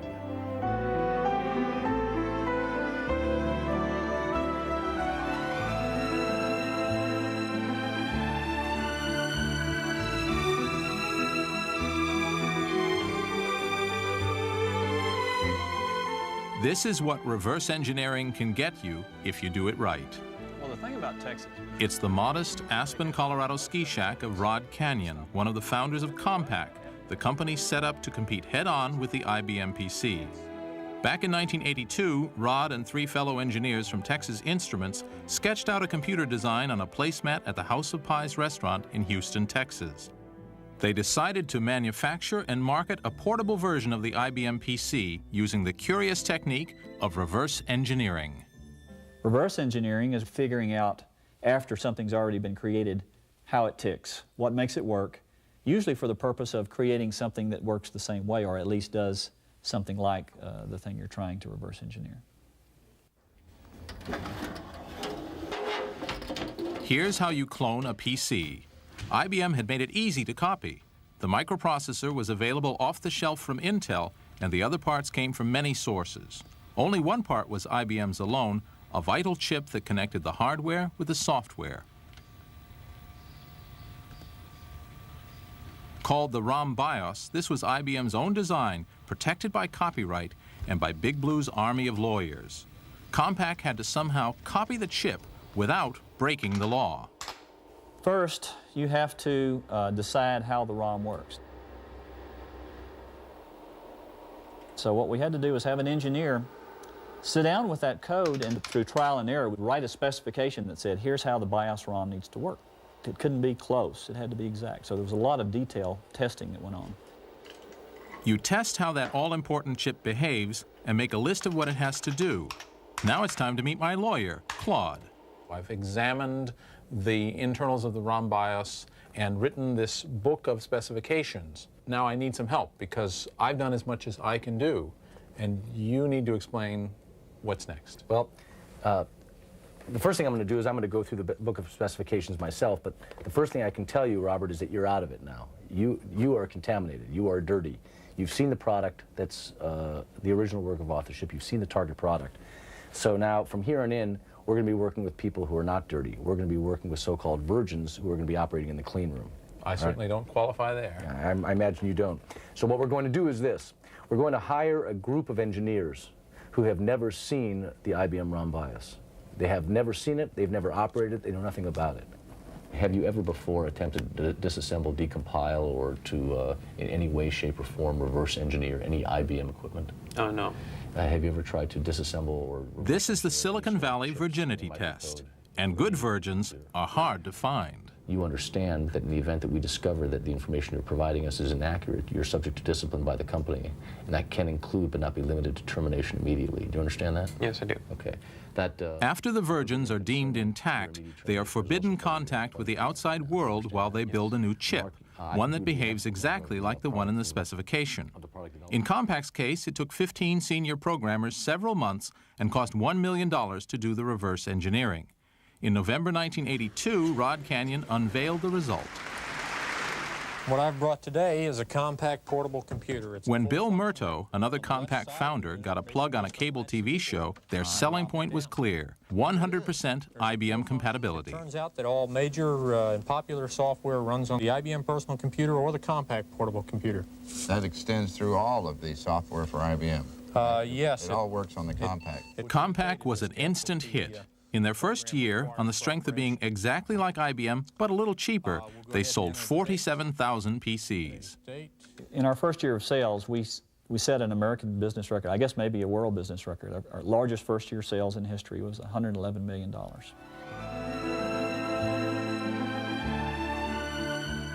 So Rod Canyon ends up in Aspen, famous for having the most expensive real estate in America. And I try not to look envious while Rod tells me which executive jet he plans to buy next. And finally he picked the Lear 31. Oh, really? Now that was a fun airplane. Oh, yeah. Poor Big Blue. Suddenly, everybody was cashing in on IBM's success. The most obvious winner at first was Intel, maker of the PC's microprocessor chip. Intel was selling chips like hotcakes to clone makers and making them smaller, quicker, and cheaper. This was unheard of. What kind of an industry had Big Blue gotten themselves into? Things get less expensive every year. People aren't used to that in general. I mean, you buy a new car, you buy one now, 4 years later, go buy one, it costs more than the one you bought before. Here, this magical piece of an industry. You go buy one later, it costs less. And it does more. What a wonderful thing. But it causes some funny things to occur when you think about an industry where prices are coming down, where you have to sell it and use it right now, because if you wait later, it's worth less. Where Compaq led, others soon followed. IBM was now facing dozens of rivals. Soon-to-be familiar names began to appear, like Amstrad, AST, and Dell. It was getting spectacularly easy to build a clone. You could get everything off the shelf, including a guaranteed virgin ROM BIOS chip. Each new clone maker, free of IBM's big overhead, took another bite out of Big Blue's business. Well, they really hit with a vengeance in '85. The prices were going down on the competitive products at about 30% every 6 months. Terror would be a good, a good phrase. Terror? Oh, of course. I mean, we were able to sell a lot of products, but it was getting difficult to make money. And where did every clone maker buy his operating system? Microsoft, of course. By the mid-'80s, it was boom time for Bill. The teenage entrepreneur had predicted a PC on every desk and in every home running Microsoft software. It was actually coming true. As Microsoft mushroomed, there was no way that Bill Gates could personally dominate thousands of employees. But that didn't stop him. He still had a need to be both industry titan and top programmer. So he had to come up with a whole new corporate culture for Microsoft. He had to find a way to satisfy both his adolescent need to dominate and his adult need to inspire. From the beginning, Microsoft recruited straight out of college. They chose people who had no experience of life in other companies. In time, they'd be called microserfs. And so a lot of young, I say people, but mostly it was young men who just were out of school, saw him as this incredible role model or leader, almost a guru, I guess. And they could sit and spend hours with him, and he valued their contributions, and there was just a wonderful camaraderie that seemed to exist between all these young men and Bill. And the strength that he has and his will and his desire to be the best and to be the winner. And he is just like a cult leader, really. As the frenzied '80s came to a close, IBM reached a watershed. They had created an open PC architecture that anyone could copy. This was intentional, but IBM always thought their inside track would keep them ahead. Wrong. IBM's glacial pace and high overhead put them at a disadvantage to the leaner clone makers. Everything was turning into a nightmare as IBM lost its dominant market share. So in a big gamble, they staked their PC future to a new system, a new line of computers with proprietary closed hardware and their very own operating system. It was war. Start planning for Operating System 2 today. IBM planned to steal the market from Gates with a brand new operating system called, drumroll please, OS/2. IBM would design OS/2, yet they asked Microsoft to write the code. Why would Microsoft help create what was intended to be the instrument of their own destruction? Because Microsoft knew IBM was the source of their success, and they would tolerate almost anything to stay close to Big Blue. It was just part of, as we used to call it at the time, riding the bear. You just had to try to stay on the bear's back, and the bear would twist and turn and try to buck you and throw you, but darn, we were going to ride the bear because the bear was the biggest, the most important. You just had to be with the bear. Otherwise, you would be under the bear in the computer industry, and IBM was the bear, and we were going to ride the back of the bear. But it's easy for people to forget how pervasive IBM's influence over this industry was. When you talk to people who've come into the industry recently, there's no way you can get that into their head. That was the environment. The relationship between IBM and Microsoft was always a culture clash. IBMers were buttoned-up organization men. Microsofties were obsessive hackers. With the development of OS/2, the strains really began to show. In IBM, there's a religion in software that says you have to count K-locks, and a K-lock is 1,000 line of code. How big a project is it? Oh, it's a 10 K-lock project. This is a 20 K-locker, and there's a 50 K-locks. And IBM wanted to sort of make it the religion about how we got paid, how much money we made off OS/2, how much they did. How many K-locks did you do? And we kept trying to convince them, hey, if we have a developer who's got a good idea and he can get something done in 4 K-locks instead of 20 K-locks, should we make less money?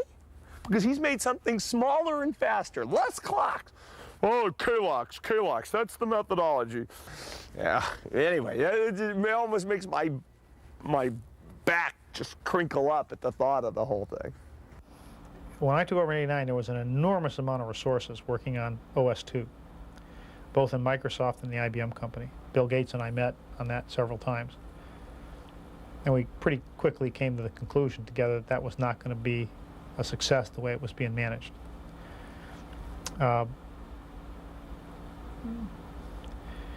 was also pretty clear that the negotiations and the contracts had given most of that control to Microsoft's.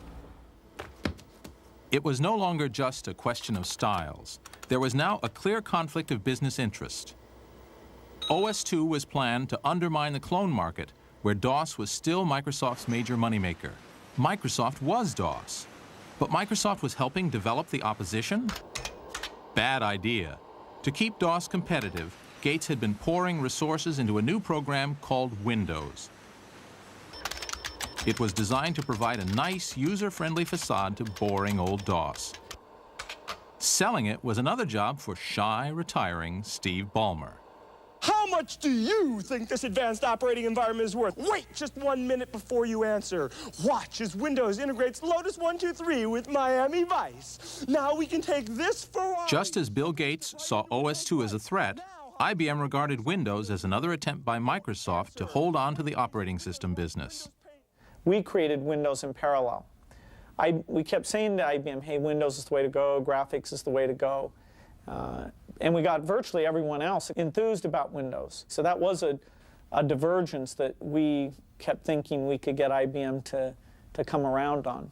It was clear that IBM had a different vision of its relationship with Microsoft than Microsoft had of its vision with IBM. Is that Microsoft's fault? You know, maybe some, but IBM's not blameless there either. So I don't view any of that as anything but just poor business on IBM's part. Bill Gates is a very disciplined guy. He puts aside everything he wants to read and twice a year goes away for secluded reading weeks. The decisive moment in the Microsoft-IBM relationship came during just such a retreat. In front of a log fire, Bill concluded that it was no longer in Microsoft's long-term interest to blindly follow IBM. If Bill had to choose between OS/2, IBM's new operating system, and Windows, he'd choose Windows. We said, ooh, IBM's probably not going to like this. This is going to threaten OS/2. Now, we told them about it. Right away, we told them about it. But we still did it. They didn't like it. We told them about it. We told them about it. We offered to license it to them. We always thought the best thing to do is to try and combine IBM promoting the software with us doing the engineering. And so it was only when they broke off communication and decided to go their own way that we thought, okay, we're on our own. And that was definitely very, very scary. And we were in a major negotiation in early 1990, right before the Windows launch. We wanted to have IBM on stage with us to launch Windows 3.0, but they wouldn't do the kind of deal that would allow us to profit. It would allow them essentially to take over Windows from us, and we walked away from the deal. Switch to CD-ROM. Jack Sams, who started IBM's relationship with Microsoft with that first call to Bill Gates in 1980, could only look on as the partnership disintegrated. Then they, at that point, I think they agreed to disagree on the future progress of OS/2 and Windows. And internally, we were told, thou shalt not ship any more products on Windows. And about that time, I got the opportunity to take early retirement, so I did.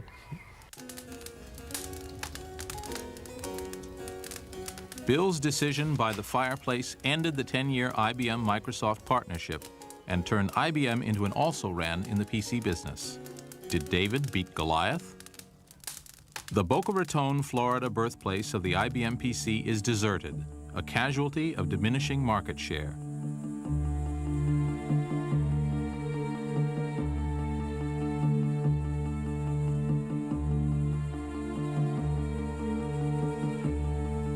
Today, IBM is again what it was before, a profitable, dominant mainframe computer company. For a while, IBM dominated the PC market. They legitimized the PC business, created the standards most of us now use, and introduced the PC to the corporate world. But in the end, they lost out. Maybe it was to a faster, more flexible business culture. Or maybe they just threw it away. That's the view of a guy who's been competing with IBM for 20 years, Silicon Valley's most outspoken software billionaire, Larry Ellison. I think IBM made the single worst mistake in the history of enterprise on Earth. Which was? Which was the manufacturer, being the first manufacturer and distributor of the Microsoft Intel PC, which they mistakenly called the IBM PC. I mean, they were the first manufacturer and distributor of that technology. I mean, it's just simply astounding that they could basically give a third of their market value to Intel and a third of their market value to Microsoft by accident. I mean, no one, those two companies today are worth close to, approaching $100 billion. I mean, not many of us get a chance to make a $100 billion mistake. As fast as IBM abandons its buildings, Microsoft builds new ones. In 1980, IBM was 3,000 times the size of Microsoft.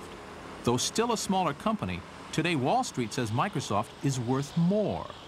Both have faced antitrust investigations about their monopoly positions. For years, IBM defined successful American corporate culture as a machine of ordered bureaucracy. Here in the corridors of Microsoft, it's a different style. It's personal. This company, in its drive, its hunger to succeed, is a reflection of one man, its founder, Bill Gates. Bill wanted to win. Incredible desire to win and to beat other people. At Microsoft, the whole idea was that we would put people under, and unfortunately, that's happened a lot. Bill Gates is special. You wouldn't have had a Microsoft with, take a random other person like Gary Kildall. On the other hand, Bill Gates was also lucky. But Bill Gates knows that, unlike a lot of other people in the industry, and he's paranoid. Every morning he gets up and he doesn't feel secure, he feels nervous about this. They're trying hard, they're not relaxing, and that's why they're so successful. And I remember I was talking to Bill once, and I asked him what he feared, and he said that he feared growing old because, once you're beyond 30, this was his belief at the time, once you're beyond 30, you don't have as many good ideas anymore. It's like you're not as smart anymore. If you just slow down a little bit, who knows who it'll be? Probably some company that may not even exist yet, but someone else can come in and take the lead. I said, well, you're going to age. It's going to happen. It's kind of inevitable. What are you going to do about it? And he said, I'm just going to hire the smartest people, and I'm just going to surround myself with all these smart people, And I thought that was kind of interesting. It was like he was like, oh, I can't be immortal, but like maybe this is the second best, and I can buy that, If you miss what's happening, then the same kind of thing that happened to IBM or many other companies could happen to Microsoft very easily. So no one's got a guaranteed position in the high technology business. And the more you think about, how could we move faster? What could we do better? Are there good ideas out there that we should be going beyond?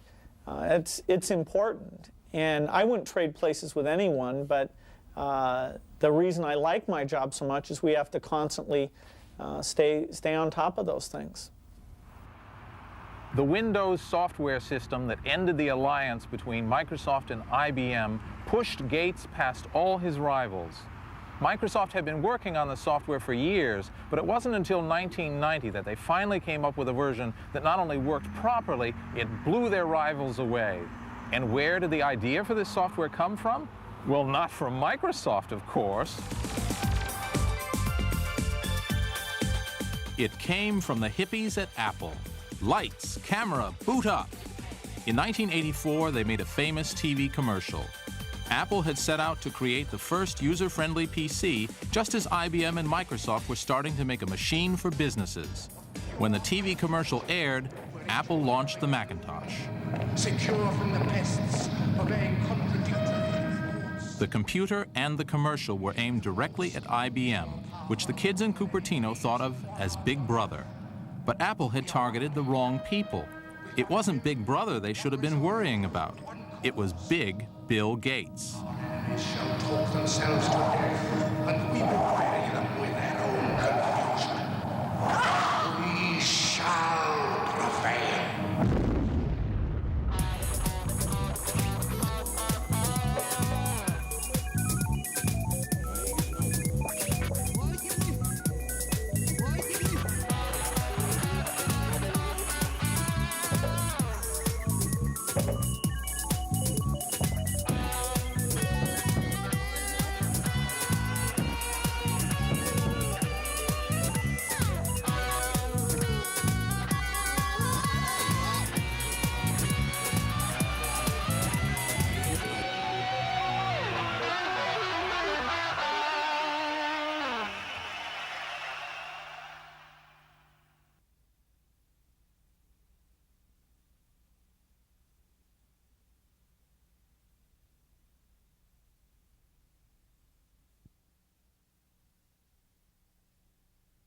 The story so far.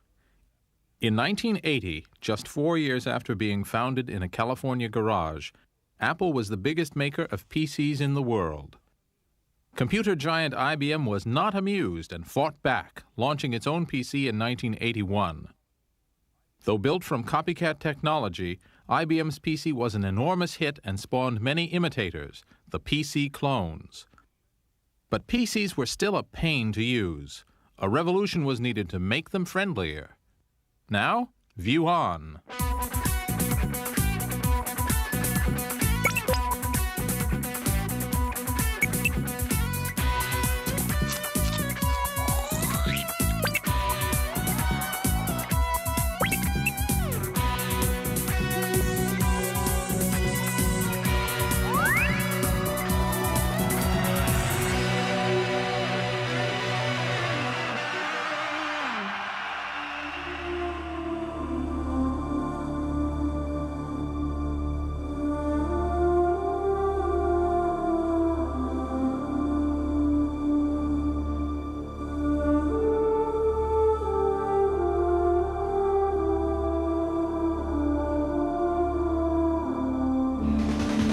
Ladies and gentlemen, welcome to the launch of Windows 95. Yes, well, welcome, Microsofties. Nice to have you all here. But now let's welcome the chairman of Microsoft. Listen to this. This is a man so successful, his chauffeur is Ross Perot, ladies and gentlemen. Please welcome Bill Gates.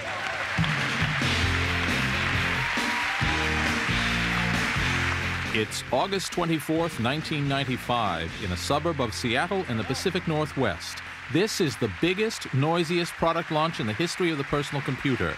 It's Windows 95 software, and Bill Gates is the star, chairman, chief nerd, and spiritual leader of Microsoft. But the truth is, this is the latest step in Bill's dream to have his software running on every PC in the world. we wanted people to be able to appreciate how Windows 95 makes computing faster, easier, and more fun. And for 7 years, it was a lonely, lonely crusade. Reality police. This moves the whole PC industry up to a whole new level. Wait a minute. All this publicity is so Bill Gates can claim that Windows 95 is the latest and perhaps most significant improvement in the PC since it was invented. He can say that his new operating system makes PCs nicer to look at and easier to use than ever before. They'll no longer be just for geeks and nerds. They'll be so easy to use that even my mother will want one. But you know what? Most of the ideas in Windows 95 were invented 20 years ago. The 20-year journey to this software celebration hasn't been easy. It has involved huge gambles, passionate commitment, dramatic setbacks, and required the occasional crushing of rivals and allies. It's the triumph of Bill Gates' commercial vision. Success in the marketplace doesn't have to come from innovation or from being the best if you have a ruthless ability to exploit your opportunities. And the way Microsoft made the PC's graphical user interface its own is a textbook example of that ability. Time for another cringely crash course in elementary computing. In the early days of personal computing, the machines were pretty hard to use. In part, that's because they were primitive, but it's also because computer guys tend to like things that are pretty hard to use. This is an IBM PC circa about 1983, and on it, I've written a letter to my bank manager asking him to back one of my get-rich-quick schemes. I need to file the letter now, and let me show you how I do it. There will be a test on this. Okay, the commands are copy C:\\/ quickrich.doc space A:\\/ begging and return. Well, not very easy to do. Here's a Windows PC about 12 years newer, and we'll do exactly the same thing. I've written a document, quickrich.doc, and I put it in the begging file, and yes, I really do mean to do it, and that's it. Pictures rather than words, making the PC easy and intuitive. This is called a graphical user interface, GUI or GUI. Where do they come up with these names? The battle to bring GUIs to PCs and make them more user-friendly took 10 years and is a hell of a story. That's what this program is about. It's also about how Bill Gates ended up master of the GUI universe and a gazillionaire. I never said it was a fairy story. It all began in 1971 in Palo Alto, just south of San Francisco, when Xerox, the copier company, set up the Palo Alto Research Center, or PARC. Xerox management had a sinking feeling that if people started reading computer screens instead of paper, Xerox was in trouble. Unless they could dominate the paperless office of the future. You could take computer technology into the office and make the office a much better place to work, more productive, more enjoyable, a lot more enjoyable, more interesting, more rewarding. And so we set to work on it. Bob Taylor ran PARC's computer science lab, and one of the first things he did was to buy beanbags for his researchers to sit on and brainstorm. These are a couple of the original beanbag chairs. The role of the beanbag chair in computer science is ease of use. Okay. It was said that of the top 100 computer researchers in the world, 58 worked at PARC. Strange as the staff never exceeded 50. See, you didn't get your butt low enough. But Taylor gave these nerd geniuses unlimited resources and protected them from commercial pressures. It's very comfortable. Now let's see you get out of it. I feel my neural capacity already increasing. There you go. Oh, God. The atmosphere at PARC was electric. There was total intellectual freedom. There was no conventional wisdom. Almost every idea was up for challenge and got challenged regularly. The management said, go create the new world. We don't understand it. Here are people who have a lot of ideas and tremendous talent, young, energetic. People came there specifically to work on 5-year programs that were their dreams. This is a computer room in the basement of the Xerox Palo Alto Research Center. About 25 years ago, they built the Max time-sharing system in here, and now it's loaded with all sorts of other computers. And there's one that we're really interested in here. Let's see. Here it is. Let me turn on the lights. Okay, here we have it. This is a Xerox Alto computer built around 1973. Some people would argue that this is the first personal computer. It really isn't, because for one thing, it wasn't ever for sale, and the parts alone cost about $10,000. But it has all the elements of quite a modern personal computer, and without it, we wouldn't have the Macintosh, we wouldn't have Windows, we wouldn't have most of the things we value in computing today. And ironically, none of those things has a Xerox name on it. What's the mail this morning? This promotional film, made in the mid-70s to flaunt Xerox PARC research, shows just how revolutionary the Alto was. It was friendly and intuitive. This is an experimental office system. It's in use now. It had the first GUI using a mouse to point to information on the screen. It was linked to other PCs by a system called Ethernet, the first computer network. And what you saw on the screen was precisely what you got on your laser printer. It was way ahead of its time. Thank you, Fred. Everybody wanted to make a real difference. We really thought we were changing the world, and that at the end of this project, or the set of projects, personal computing would burst on the scene exactly the way we had envisioned it, and take everybody by total surprise. But the brilliant researchers at PARC could never persuade Xerox management that their vision was accurate. Head office in New York ignored the revolutionary technologies they owned 3,000 miles away. They just didn't get it. And none of the main body of the company was prepared to accept the answers.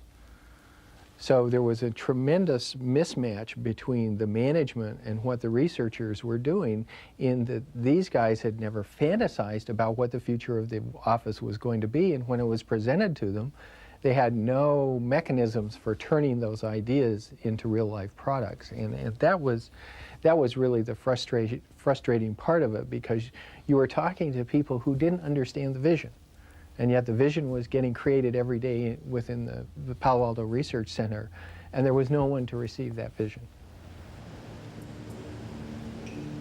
But a few miles down the road from Palo Alto was a man ready to share the vision. The most dangerous man in Silicon Valley sits in an office in this building. People love him and hate him, often at the same time. For 10 years, by sheer force of will, he made the personal computer industry follow his direction. With this guy, we're not talking about someone driven by the profit motive and a desire for an opulent retirement at the age of 40. No, we're talking holy war. We're talking rivers of blood and fields of dead martyrs to the cause of greater computing. We're talking about a guy who sees the personal computer as his tool for changing the world. We're talking about Steve Jobs.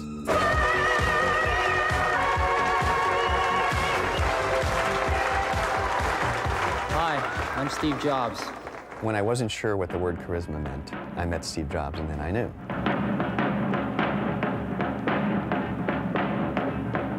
Steve Jobs is on my eternal heroes list. There's nothing he can ever do to get off it. He wanted you to be great. And he wanted you to create something that was great. And he was going to make you do that. He's also obnoxious. And this comes from his high standards.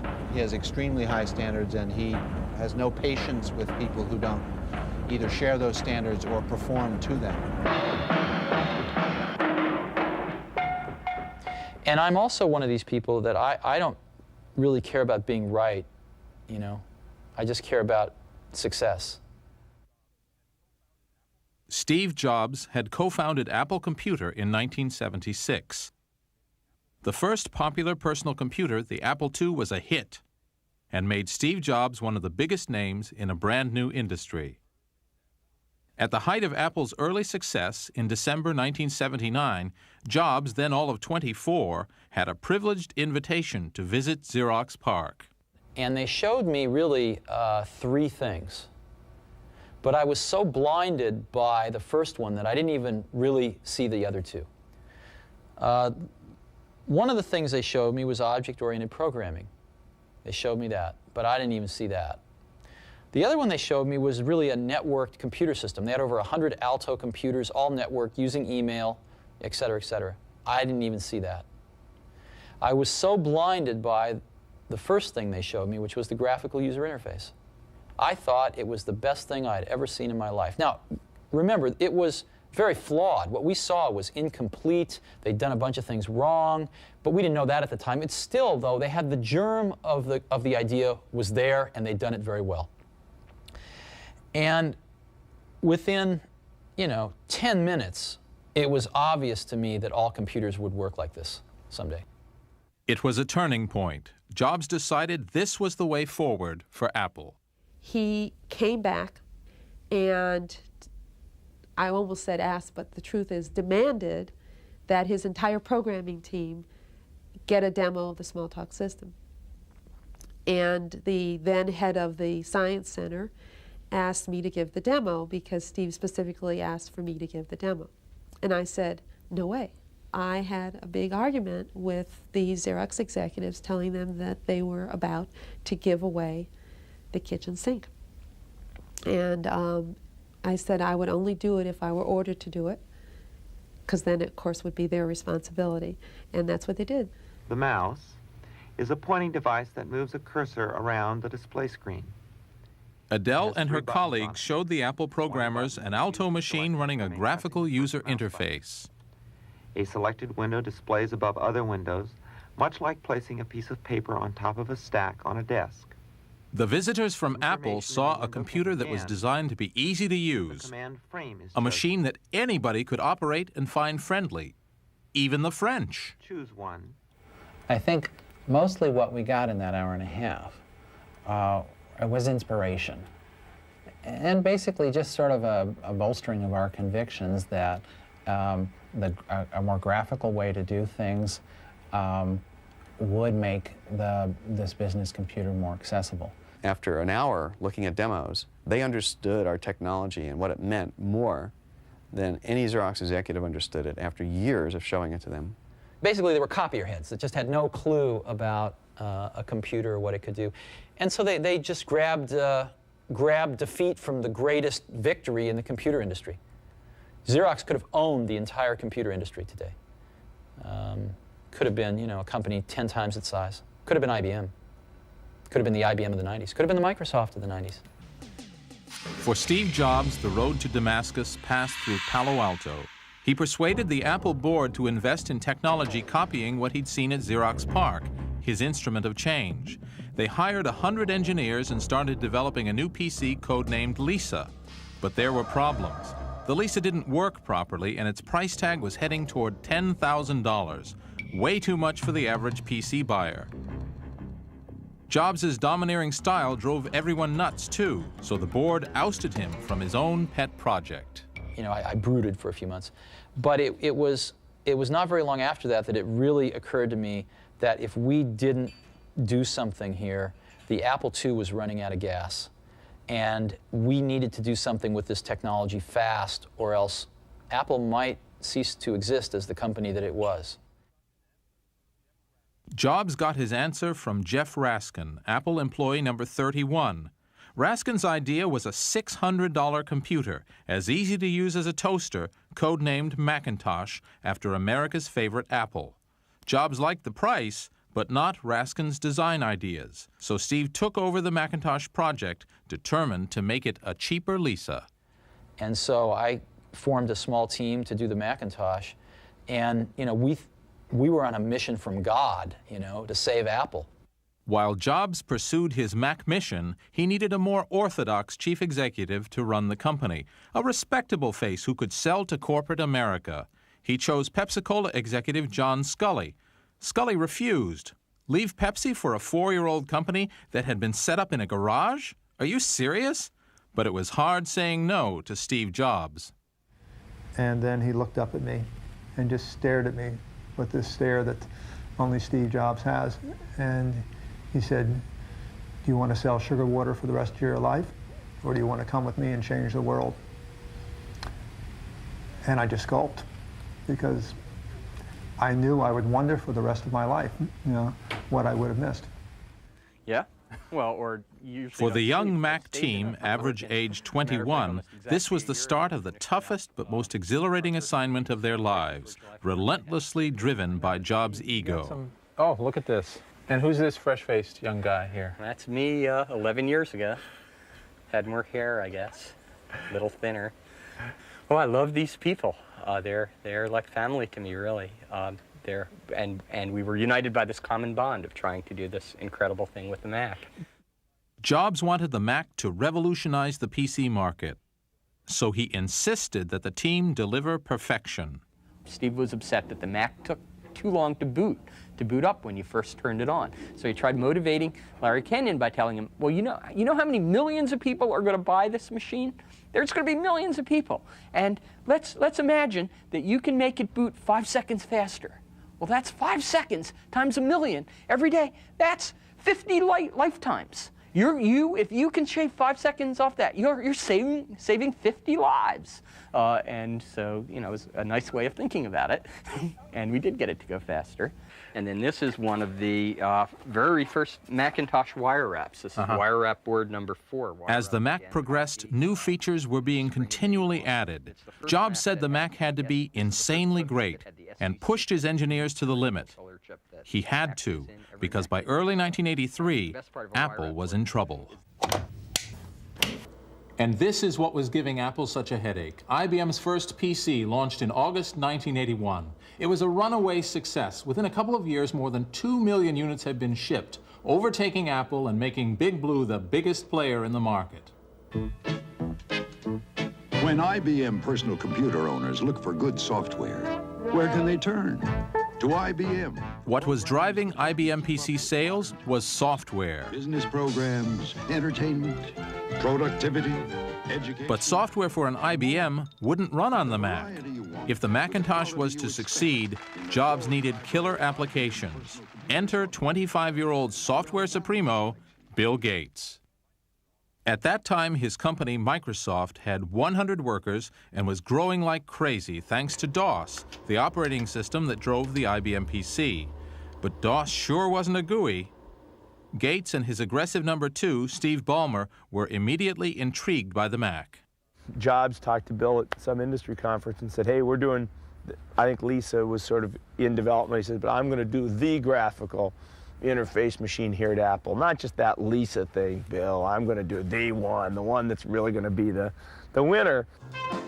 While the Mac was being developed, Jobs staged an event, a parody of a TV game show, to whip up enthusiasm among software developers. And now, ladies and gentlemen, the Macintosh software dating game. Jobs got the 3 top software bosses of the time to sing the Mac's praises. One of them was Bill Gates. Steve didn't realize he was opening the door to the man who'd proved to be Apple's main rival. When was your first date with Macintosh? We've been working with the Mac for almost 2 years now, and we put some of our really good people on it, and even before we finished our work on the IBM PC, Steve Jobs came and talked about what he wanted to do, that he thought he could do sort of a Lisa but cheaper. We said, boy, we'd love to help out. The Lisa had all its own applications, but of course they required a lot of memory, and we thought we could do better. And so Steve signed a deal with us to actually provide bundled applications for the first Mac. And so we were big believers in the Mac and what Steve was doing there. Most people don't remember, but until the Mac, Microsoft was not in the applications business. It was dominated by Lotus. And Microsoft took a big gamble to write for the Mac. And so we got started in early 1982 on our Macintosh software effort. And I think at that point in time, it really clicked with Bill that, graphic user interface was going to be the way of the future. But while Bill was having his own GUI revelation, Jobs believed that Apple's true enemy was IBM. Will Big Blue dominate the entire computer industry? The entire information age? Was George Orwell right about 1984? Despite Steve Jobs' showmanship, the IBM PC was hurting Apple's business. And most pundits considered that Apple was going to be out of business. In a few short months, Business Week ran an article on their cover saying, it's over, IBM has won. The Mac team saw themselves as Apple's pirates, but the gang was now being called on to save the ship, as the Apple II was losing precious market share.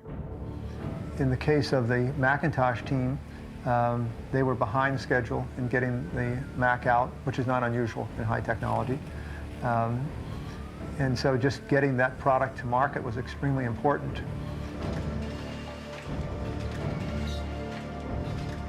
After many delays, a date for the launch of the Mac was announced. The pressure of the deadline was mounting, but Steve was still a perfectionist. No design issue was too small, and it was never too late to do it right. Oh, it was a pressure cooker. We were working until we finished. We couldn't go to sleep or anything. I was up for 3 days before in that very last push. And finally, just the stars aligned, and the last release we made at 6 a.m. that morning.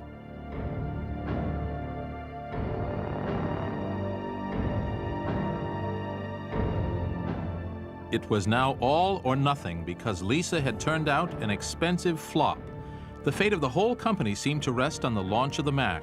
John Sculley had even authorized a $15 million advertising campaign to coincide with the Mac's public unveiling, January 24th, 1984. I remember how nervous Steve was before the introduction of the Macintosh. And the rehearsal the night before was a total disaster. Nothing seemed to go right. Steve was upset at everybody. We wondered how in the world we were ever going to get through the introduction the following day. But when that moment came, Steve was a master showman.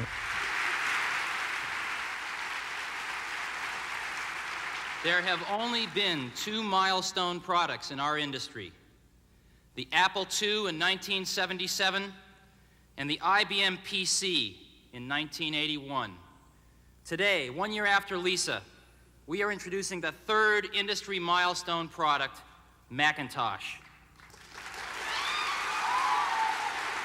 Many of us have been working on Macintosh for over 2 years now, and it has turned out insanely great.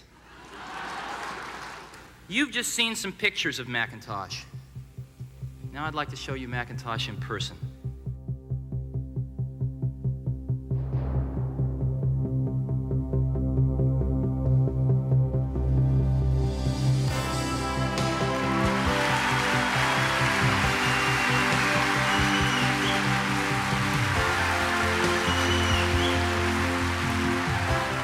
The Macintosh was undoubtedly the first affordable personal computer with a genuine graphical user interface. It was also the first computer to be a monument to one man's ego. Forget the brilliant work done at Xerox PARC and the innovations borrowed from the Lisa. On the day, only one man was claiming paternity for the Mac. So it is with considerable pride that I introduce a man who's been like a father to me, Steve Jobs.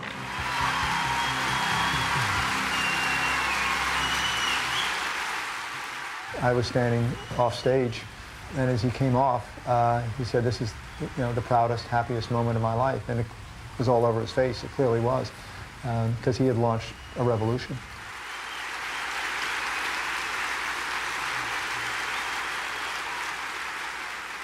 Ultimately, it comes down to taste.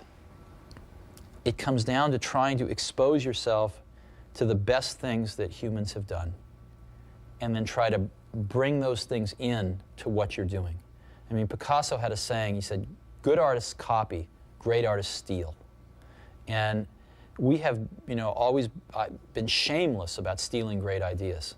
And I think part of what made the Macintosh great was that the people working on it were musicians and poets and artists and zoologists and historians who also happen to be the best computer scientists in the world. With delusions of grandeur running rampant, Apple created a Hollywood-style TV commercial. It symbolized how the friendly Mac would free us from the Orwellian tyranny of clunky IBM PCs. Please. With one will, one resolve, one cause. Despite the hype, by late 1984, the Mac's sales were disastrous. We shall prevail. This is a highly sophisticated office computer. In ad after ad, Apple desperately pointed out that the Mac was far easier to use than the IBM PC, but it sold for $2,500, $1,000 more than the IBM. And despite Jobs' best efforts in recruiting software makers like Bill Gates, applications were scarce. It didn't do very much. We had Mac Paint and Mac Write were our only applications. And the market started to figure this out. By the end of the year, people said, well, maybe the IBM PC isn't as easy to use or is not as attractive as the Macintosh, but it actually does something which we want to be able to do, spreadsheets, word processing, and database. And so we started to see the sales of the Mac tail off towards the end of 1984, and that became a problem the following year. Cringely's third law of personal computing was right again. To succeed, a PC must have an application which alone justifies buying the whole box. The IBM PC had Lotus 1-2-3. The Mac needed its killer application. WYSIWYG, another bunch of initials from the world of the nerds. What you see is what you get. So what's the big deal? Well, it turns out that it's very hard to print on paper exactly the same image that you see on the computer screen. 80% of our brain is devoted to processing visual data, but that's not the same for computers. I've been here writing a letter to my mom, and I'm signing it Bob in 72-point Times Roman italic type, as befitting myself. And then when I tell it to print, what comes out is a Bob, but certainly not the Bob that I'd intended. Until someone invented a way to print exactly what was on the screen, GUI would be, well, a lot of hooey. Apple's problem was the dot matrix printer. It gave everything a typewriter quality. But salvation was at hand, and once again, it owed a lot to Xerox PARC. One of PARC's former brains, John Warnock, had invented a technology that allowed a laser printer to print exactly, precisely what was on your screen. He started a company called Adobe to market his invention. And what we had figured out how to do that no one else had figured out how to do is drive laser printers. Within 2 or 3 weeks, we had canceled our internal project. A bunch of people wanted to kill me over this, but we did it. And I had cut a deal with Adobe to use their software, and we bought 19.9% of Adobe at Apple. The investment paid off.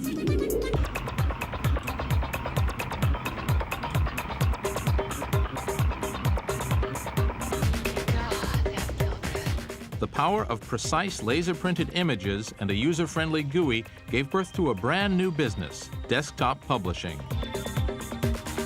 The spreadsheet had made us all accountants. Now, using breakthrough software, we could create fancy artwork, snappy-looking notepaper, even counterfeit money. The Mac had found its killer application and would soon become the PC of choice for any creative business. It changed my life. Just that one instant when I picked up the mouse, my whole life changed to building a career as a computer artist.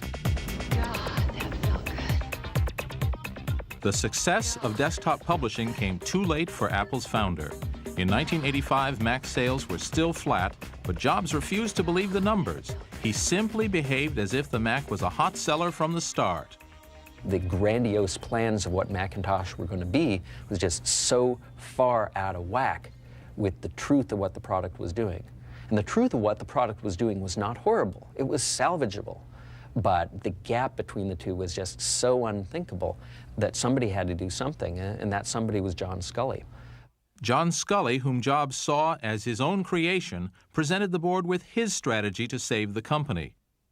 The plan did not include Steve Jobs. The board had to make a choice, and I said, look, it's Steve's company. I was brought in here to help, you know. If you want him to run it, that's fine with me. But, you know, we've got to at least decide what we're going to do, and everyone's got to get behind it. But he took it as a personal attack, started attacking Sculley, in which backed himself into a corner because he was sure that the board would support him and not Sculley. And ultimately, after the board talked with Steve and talked with me, the decision was that we would go forward with my plans, and Steve left.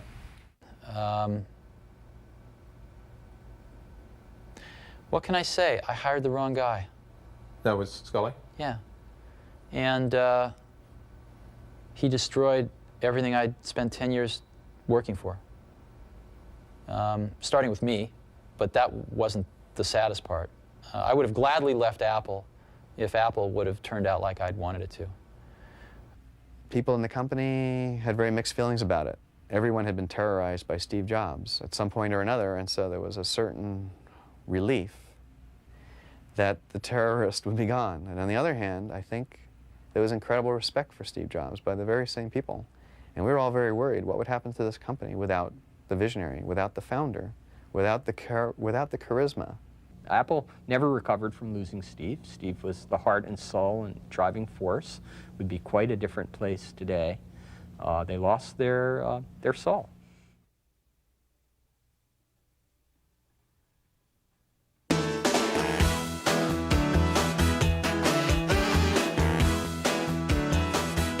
The years after Steve Jobs left were the most profitable for Apple Computer. Apple people worked hard, they played hard. They made the computer business look like a beach party. And with a median age of 27, the company was very sexy too, maybe too sexy. There was so much sleeping around that they came up with a travel policy back then that men would share rooms with other men on the road and women with other women just to settle it down a bit. They applied the California lifestyle to the computer industry, and the computer industry would never be the same again. Leading the forces of freedom is Macintosh. In this bizarre promo to inspire their sales force, Apple stressed that the Mac's ease of use could liberate the pathetic prisoners of the IBM PC. We'll fight them in the office and the classroom and the desktop with superior weapons. With improvements to the hardware and the boom in desktop publishing, Mac production went into overdrive. By 1987, Apple was selling 1 million a year, IBM numbers. Let's go get them. The Mac minted money. Half its $2,000 price was pure profit.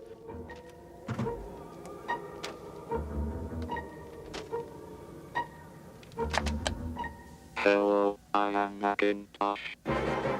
Apple arrogantly assumed their stuff was so good, consumers would always pay a premium for it. Big mistake.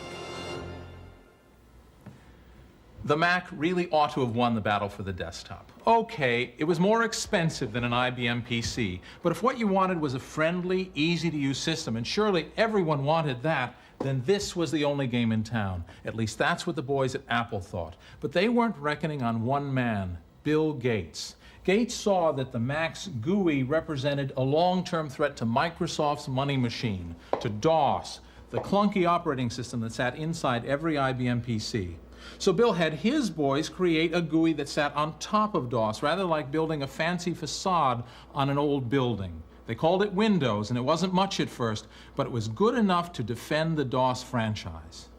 February or March of 1984, which was just right after the Apple Macintosh had been introduced. And at that point in time, we were firmly convinced that we needed to bet on graphic user interface, first with the Macintosh and then with Windows. At Microsoft, it was a long and often frustrating struggle to find a GUI solution that challenged the Mac. I know the feeling.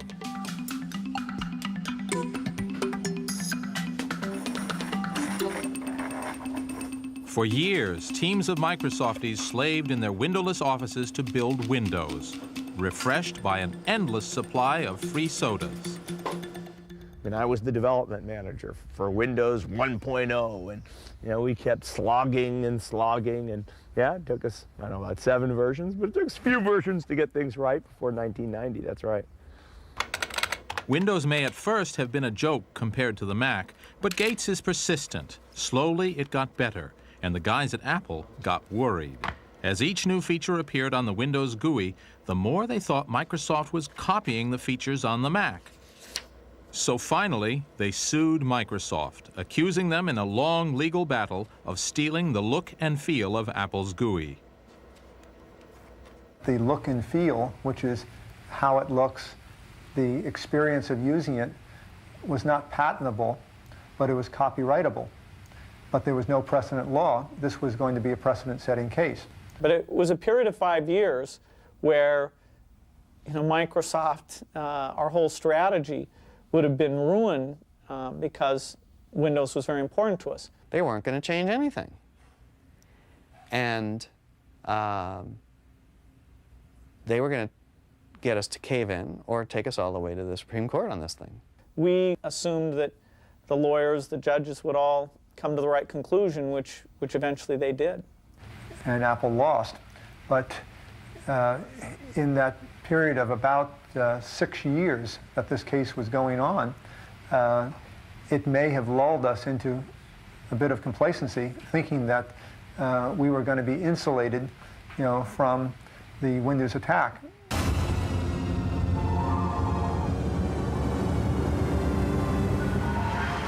The launch of Windows 3 in 1990 killed off Apple's hopes that the Macintosh would win the GUI wars.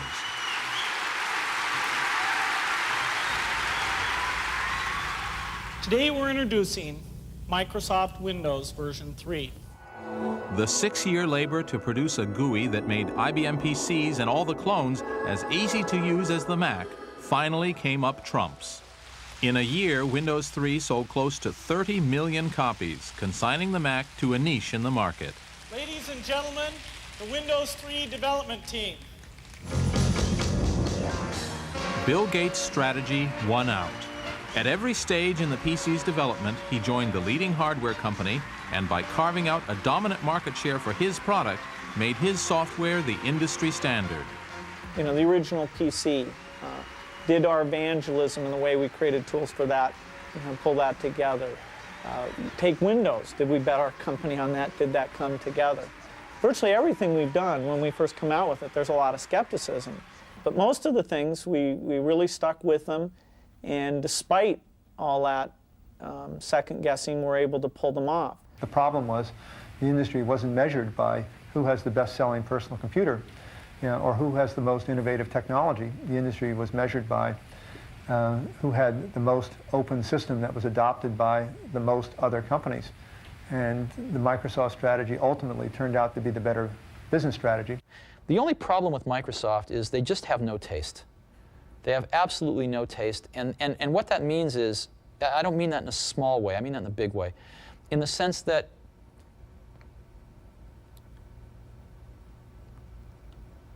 they don't think of original ideas, and they don't bring much culture into their product. And you say, well, why is that important? Well, you know, proportionally spaced fonts come from typesetting and beautiful books. That's where one gets the idea. If it weren't for the Mac, they would never have that in their products. And so I guess I am saddened, not by Microsoft's success. I have no problem with their success. They've earned their success, for the most part. I have a problem with the fact that they just make really third-rate products. I will admit, quite frankly, that I think Windows today is probably 4 years behind, 3 years behind, where it would have been had we not danced with IBM for so long. Because the amount of split energy, split work, split IQ in the company really cost our end customer real innovation in our product line.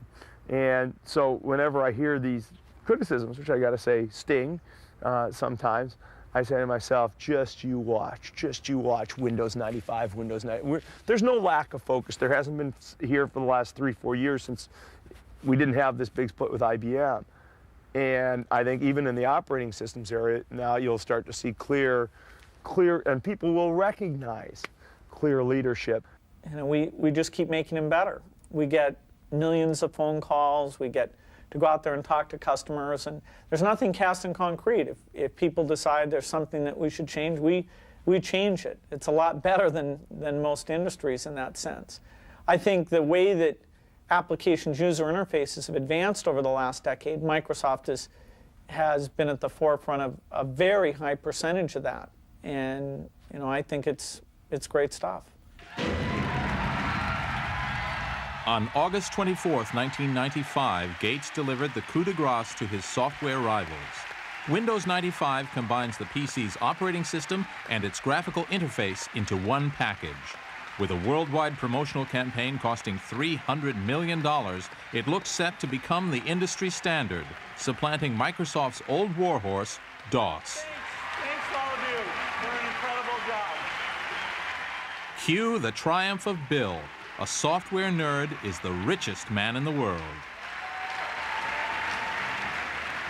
But even as Bill Gates bestrides the PC world like a colossus, ahead lie bigger battles. Battles that will make the trouncing of the Mac and mastering the IBM PC look like a tea party.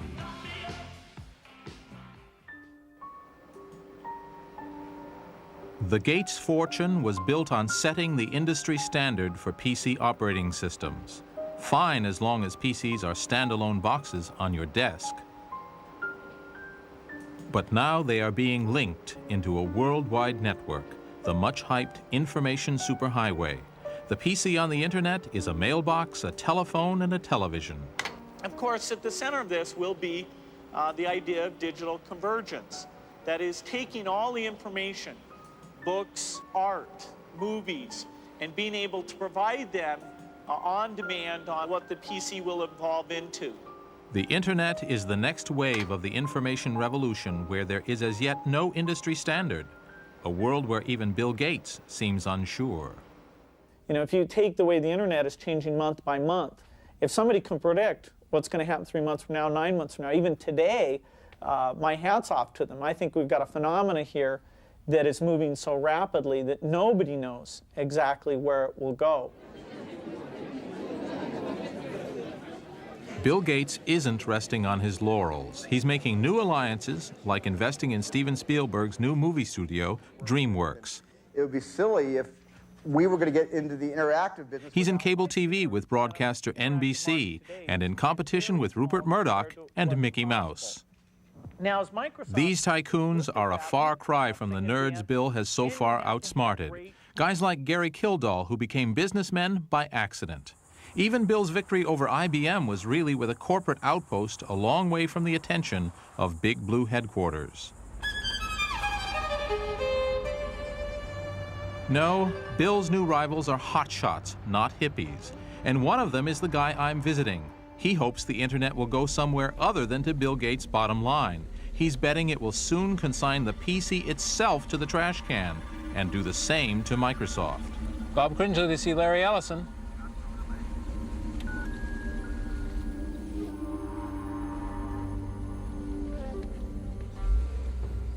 Larry Ellison is the boss of Oracle, a booming business that sells software to companies who share information among hundreds of users. This is my favorite fish, is Halloween fish.